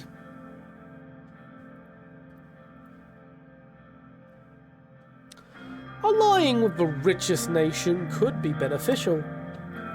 It could be, but it would also mean that we'll draw closer to the Arcasian bloc and near the Arcasian Treaty Organization. I am certain that the recession has a lot to do with the retraction of investments. Once they see that money isn't in the picture, they vanish rather quickly because they are capitalists. They have shown a selfish attitude during the Wahelen Civil War by closing their borders and funneling refugees to cross into Swordland. Lucien cleared his throat. This might be the last event for the day. Oh, God, my throat is getting sore. The capitalism of Lesbia is inspirational to me. Look at their economic power. Oh, this is what I was hoping for when I chose to run this game via DICE. Absolute schizophrenic bipolar president going all over the place. Let's go. Everything comes at a cost in Lesbia. The cost is wealth inequality, but business people are getting richer and richer. There are hundreds of very privileged oligarchs who invest inside and outside of Lesbia. Some made significant business investments in the cities of Benfi and Valgen. What is the situation with Rumburg? Now to the most troublesome nation, Rumburg. A constitutional monarchy led by Queen Beatrice Livingston. I highly advise caution and calculated restraint against Rumburg. Our military must be prepared. The threat is real. They are strong and have the motivation as well as the means to damage us. We shouldn't give them any reason to pursue aggression.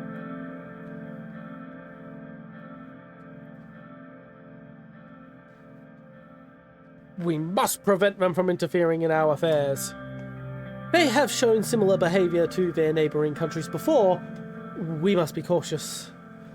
While Thornbro openly denies such claims, their past and current actions make it clear that they want to destabilize us. The weapons caches found by our intelligence agency clearly shows what their goals are.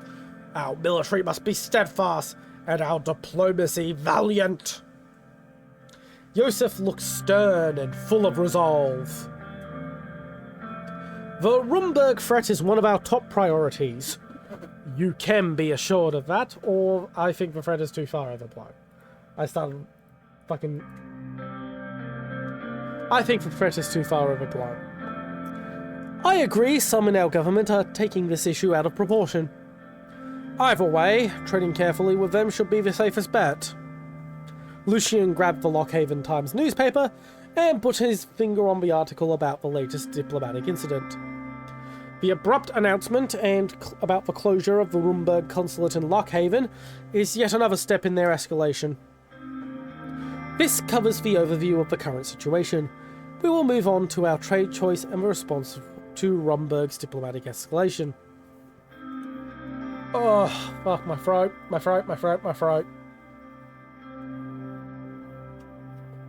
Oh, God.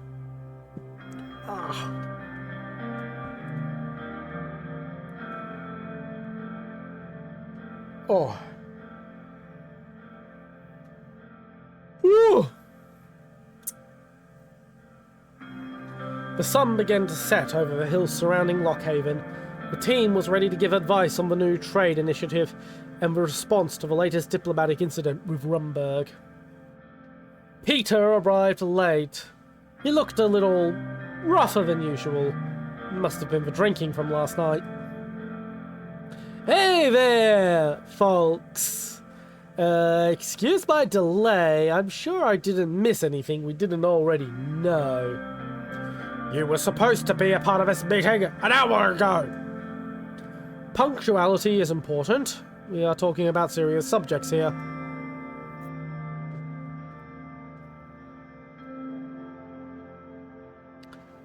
Don't comment. I stood in silence, which prompted Peter to answer them. It was a one-time thing. Let's just get on with it. Lucian and Yosef looked at Peter before Defeated moved away from the subject. The Vice President will be a part of the trade delegation, so it will be great to have his input on that subject, as well as on the Rumberg incident.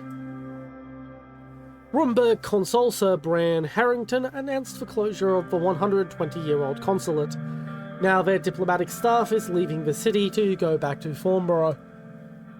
He blamed the lack of security in Swordland due to the assassination and the subsequent protests, but it's obvious they are making excuses. I mean, after all, they did stick around for a civil war. Bastards! First they close their consulate, then they blame our security!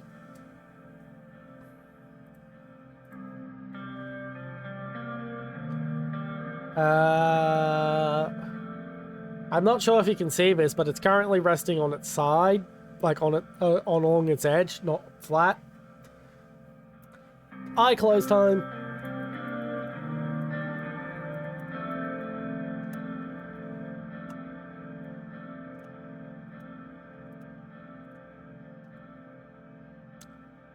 The security situation is under control. They are playing with us.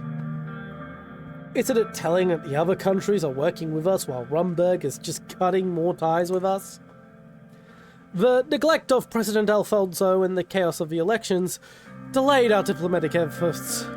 Now there are only 2 Rumberg diplomatic missions left in Swordland.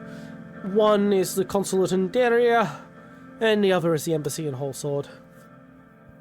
Oh, okay, I need to get water. I'm not going to be able to complete this without a sip of water.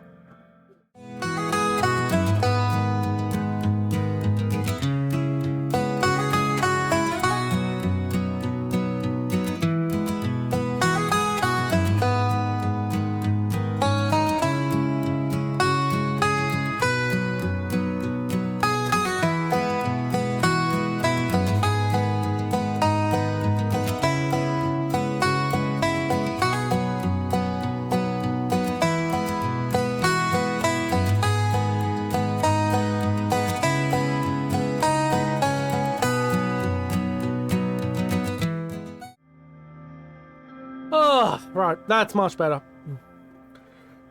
Right.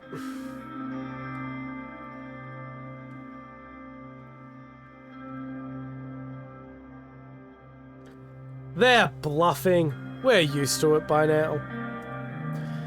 They could be. We beat them once before. They might not want to try again. This is not the usual bluff. The military has also seen unusual build-up in the regions close to the border. Joseph Lencia was furious. He barely kept himself from slamming the desk. Yeah, I don't really have much desk space. That's why I haven't been doing stuff like that.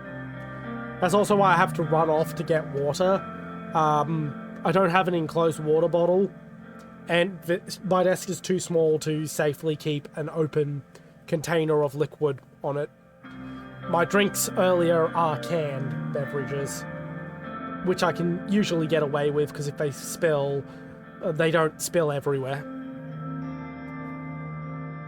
There are worrying developments like the smuggled arms and the build-up near the border. Our military must be buffed up to stand against a great power like Rumberg.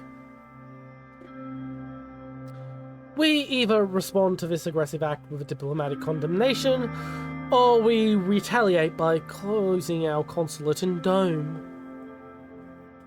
I want to say that an escalation would be risky this early in our presidency. We should focus on creating a negative image of Rumberg in the international scene.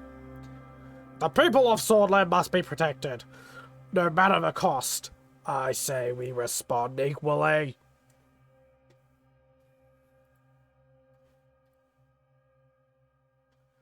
Write an official diplomatic response condemning the unreasonable act. Declare that Rumberg aims to destabilize Swordland and the region. As you wish, Mr. President. I shall begin work by immediately informing the Ministry of Foreign Affairs and Trade. Swaying the international stage is the key in the long-term strategy.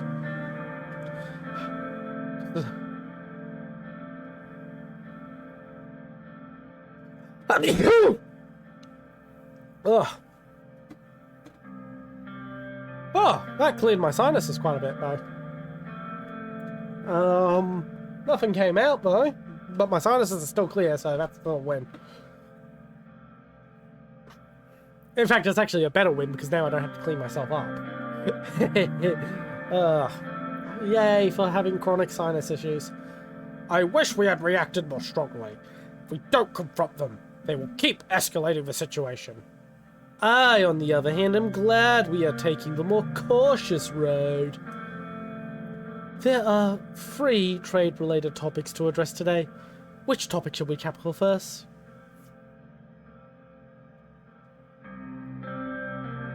That wasn't a roll.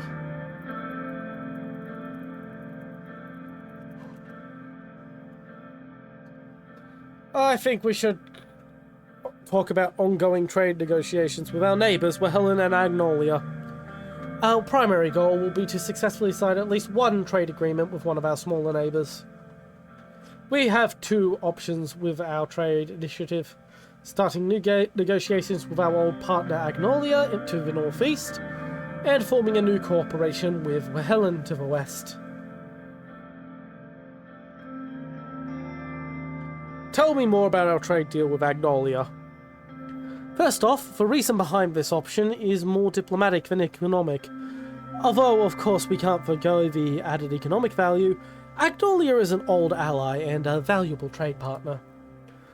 The point we are at with the early negotiations is around the steel trade. They are demanding we buy their steel for a higher price. This is because they think the deal is far too unbalanced as it is. The second main demand is privileged access to our agricultural market. If we were to fulfill our demands, in return they are offering a full alliance with Swordland against Rumberg. Looking at the current advances of Rumberg near our borders, having a coalition against Rumberg would prove extremely useful. Obviously there will be consequences for entering a full alliance. Mainly the issue is around Heliand. Valgsland has clear intentions on taking over the island one way or another, and entering a military alliance with Agnolia will make them furious. I want to state my support for the decision to stick with our old ally, Agnolia.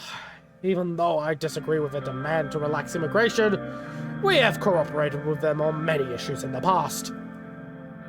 There are obviously subjects that we would still need to tackle, like our economies, the trade of goods, and what to do with immigration. My opinion is that this is a good deal, and we should go for it. The new Agnolian Prime Minister is trying to improve the existing relationship. The downside is that we would need to make concessions, a reality of any trade deal.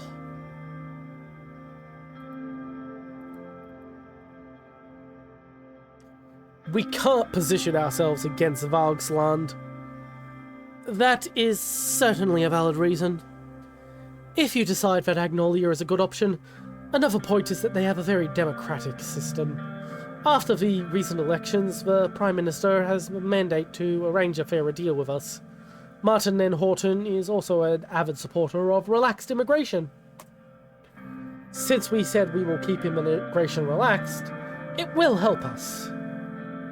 Regardless, if we are going to increase our regional influence to previous levels, we might need to make amends with our neighbours. Ultimately, the decision will be up to you, as always. Tell me about the trade deal with Wehelen. Dealing with a fractured country like Wehelen has its positives and negatives. Although it will be lucrative in the short term, there are risks associated with dealing with such a country. Hello, little cat. My cat wants pats. My cat gets pats. That is the way of the world.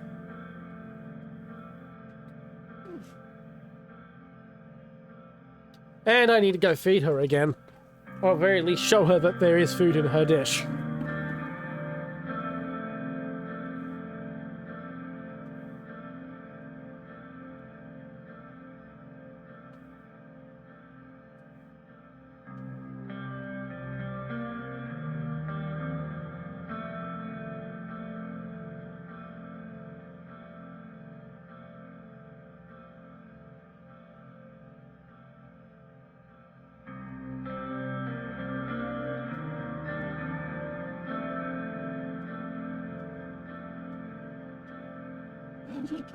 It's the same food I gave her at the start of the stream. She hasn't finished it yet, but she insists on being escorted to her food dish every time.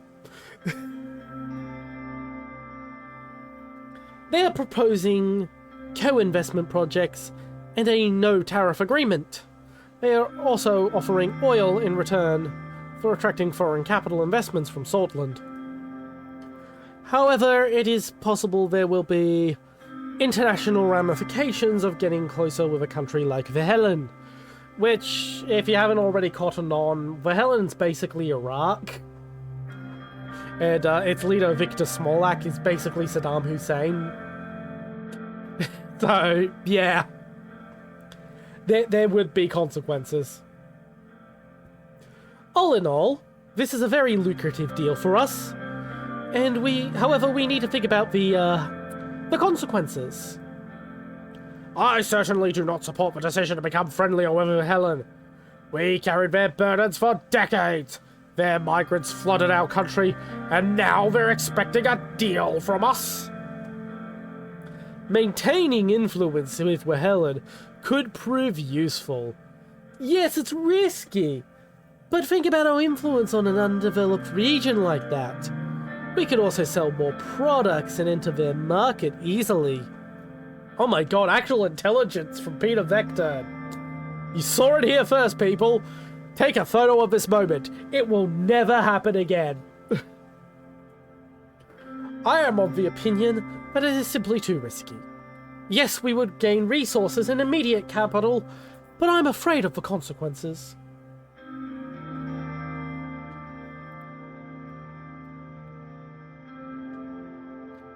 I think the return is too lucrative to pass on, regardless of the risks. The migrant crisis was one of the reasons behind the destabilization of Swordland. I would like to point out that it was due to the Helen. If we wish to go forward with the deal when the time comes, there is the topic of immigration to consider. Victor Smolak is a known isolationist. Our promise to keep our immigration policy relaxed will not help at all. He blames us for bringing Western interests to the region. He also doesn't want his political opponents to flee here. I personally do not like the idea of getting too close to Helen. Me too.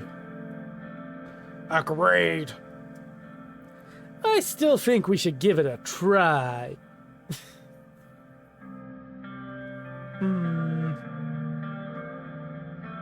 Our campaign promise to steer Swordland towards the Western Arcasia will have an effect on the negotiations. Especially with Wehelen. As you know, the current affairs of Wehelen are partially a result of United Contenders' support of Victor Smolak. This will be a problem, but it's definitely worth trying.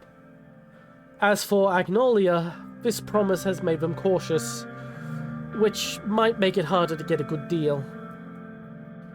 We also need to consider the effects of our economic doctrine plan. The fact that we are heading towards a planned economy will have an influence. Good negotiators optimize the interests, which makes the differences becoming trivial, allowing both sides to reach a deal. Amazing how he can say absolutely fuck all and make it sound profound. Very true, Mr. Vector. David fucking humouring Peter here. People make deals is basically the summation of Vector's statement there. People make compromises which allow them to make deals. Very profound, Peter. Very profound. Very true, Mr. Vector. We have a lot of time to prepare before the scheduled visits to Vehelen and Agnolia. I believe this gives a brief overview of our current options. Our trade delegation will begin work towards the end of the year. We expect final negotiations and the signings of the trade agreements to happen in the next year. I'm very much looking forward to visiting Stalport and Varakalvitz with party animals with like David and Simon. Ha ha. Peter laughed. Yosef narrowed his eyes and stared at him. I'm with Yosef on this one. That was just fucking... That joke was a war crime. That joke was a war crime. Send him to the Hague. Send him to the Hague to be hung for that awful joke.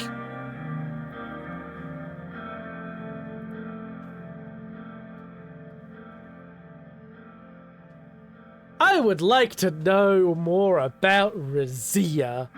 Tell me more about the DLC. The nation south of Lesbia is a centralized constitutional monarchy led by King Romus Taurus, the grandson of Queen Liza Taurus the Great, and son of King Valero Taurus the Frail.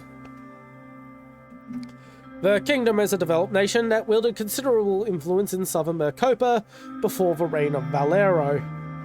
The country has lost some territory due to internal strife. The Alfonso government signed vital trade agreements with King Romus Taurus, benefiting both nations at a time of need. Attempts at further cooperation stalled out due to the king's blood ties to Rumberg.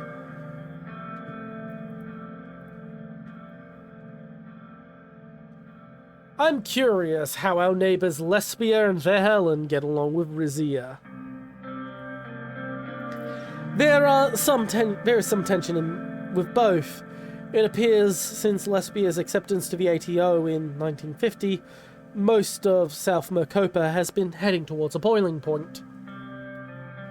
Not to mention Vehelen's struggles with the BFF, an organization with long suspected to be armed by King Romus's in-laws in Rumburg. The relationship between Rizia and Verhelen is more complex than that. They were closely aligned under Valero's rule until Rumburg entered the play.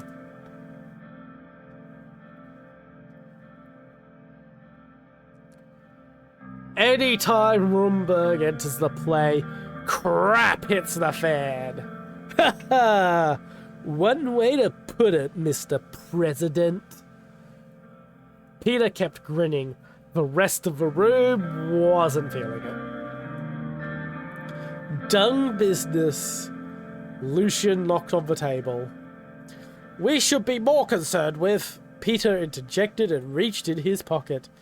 Actually, a friend of Gus called Rusty gifted me this beautiful piece of full Rizian gold coin. They say it helps you find love. Look.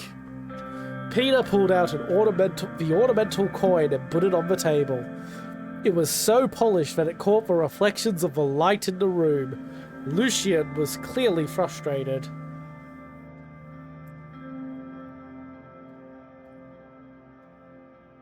Let's move on.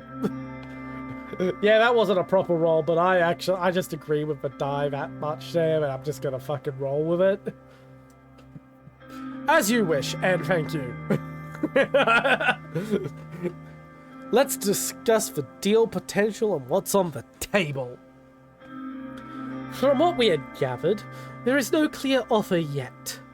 The interest clearly seems to be more control over the gas produced and sold in Swordland. I suspect that must be related to the recent tensions on the coast of Palais. Mr. Manger is working on out the details to get more concrete headline terms soon. Of particular interest are the gas fields in the Narbel area of the Nagris region. That must be related to gas arm operations. Gus has ties with the people around that corporation. Even though there is another CEO, Elwald Alfonso is still the chairman. Gasom is a private corporation, a fact that limits our control over any foreign investment. Tarkin Sol's Energy Protection Act of 1933 specifically limits the purchases of Soldish energy company shares by foreign nationals to 10%. Elwald Alfonso adjusted this law in 1948 and increased it up to 20%. Anything above that requires us to change the EPA. Elwald holds most of Gasom's cards in his hands still.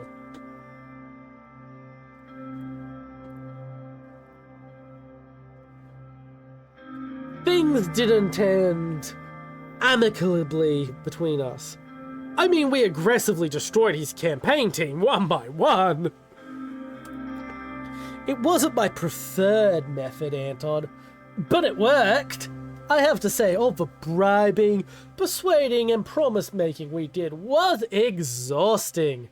Not to mention expensive.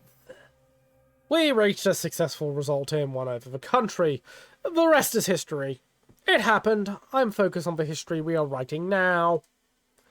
This is why I like to stay out of politics. I played little to no part in the last period, except for campaigning and helping Anton get the votes. Lucian pulled out a pen and took a few notes. Delvid coughed a bit and continued talking. From our diplomatic channels, we can tell that Lesbia is still very interested in Swordish petrol, whereas Rumburg wants more gas resources. As a sovereign nation, we must protect our resources. Our energy independence is part of our national security concern here. Gasom handles most of our gas production. As long as we can improve our economy and resource extraction, we shouldn't care much. I think we must act pragmatically in this case with Mr. Galladay. I stand with Mr. Galladay. As long as the country stands to benefit economically, there are no human rights concerns. If Rizia wants to buy more than 20% of shares allowed by the protectionism laws, then the government can step in to make changes to the EPA. Precisely. But we don't know if this will be the case. There is a scenario in which they might invest within the APA limitations. We just have to hear more before weighing the options. They never revealed much about their involvement to me, but I always had a feeling that Alfonso's crew was more linked to Gasson than they seemed. I have the information that the CEO that replaced Alfonso is a loyalist. Alfonso is still the chairman of Gasson, and the de facto key figure. Additionally, the National Business Council chairman, Mikhail Avon, and Minister Gus Manger have shares in the company and preside over the board.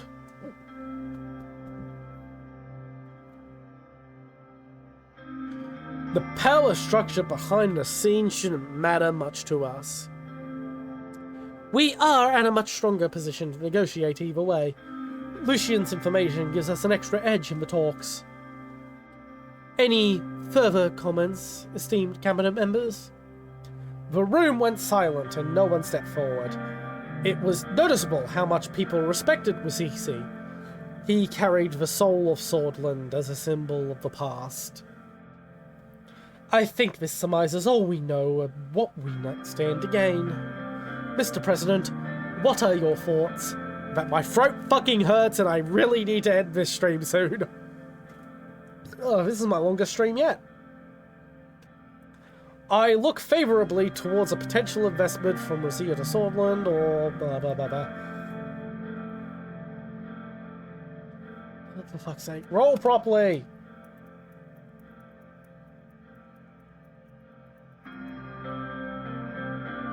And I got the same result, but at least we rolled properly. We will have to wait and hear more from Mr. Manger to decide.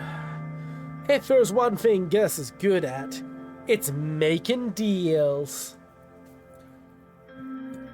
I'm curious how it will develop. It's mostly out of the hands of the Ministry of Foreign Affairs for now. I will assist in analysing the political implications, Mr. Wasisi. Thank you. Our support staff and I will be working towards the next steps soon after receiving more context from Mr. Manger. Our ambassador in Porte-Drazon is in the communication with Lorenzo Esquivel, the resigning Chancellor of Foreign Affairs already. Well, that concludes our meeting, Mr. Rain. See you later, gentlemen. I will take my leave then. Sir! The meeting concluded and the team dispersed. Our diplomatic action plan officially began. Oh, fuck me, my throat.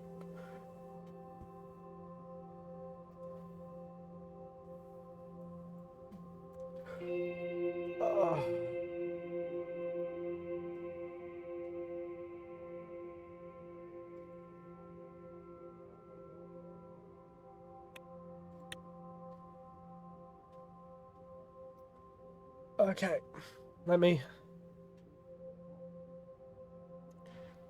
Okay, this is where we'll be calling it tonight. Oh. Solid thank you to the only viewer who turned up to the stream. The scam bot. Knowing that you are there for me to block repeatedly.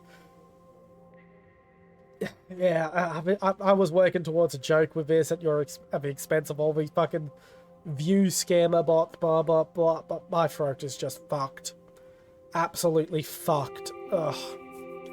Okay, I guess, good night, everyone.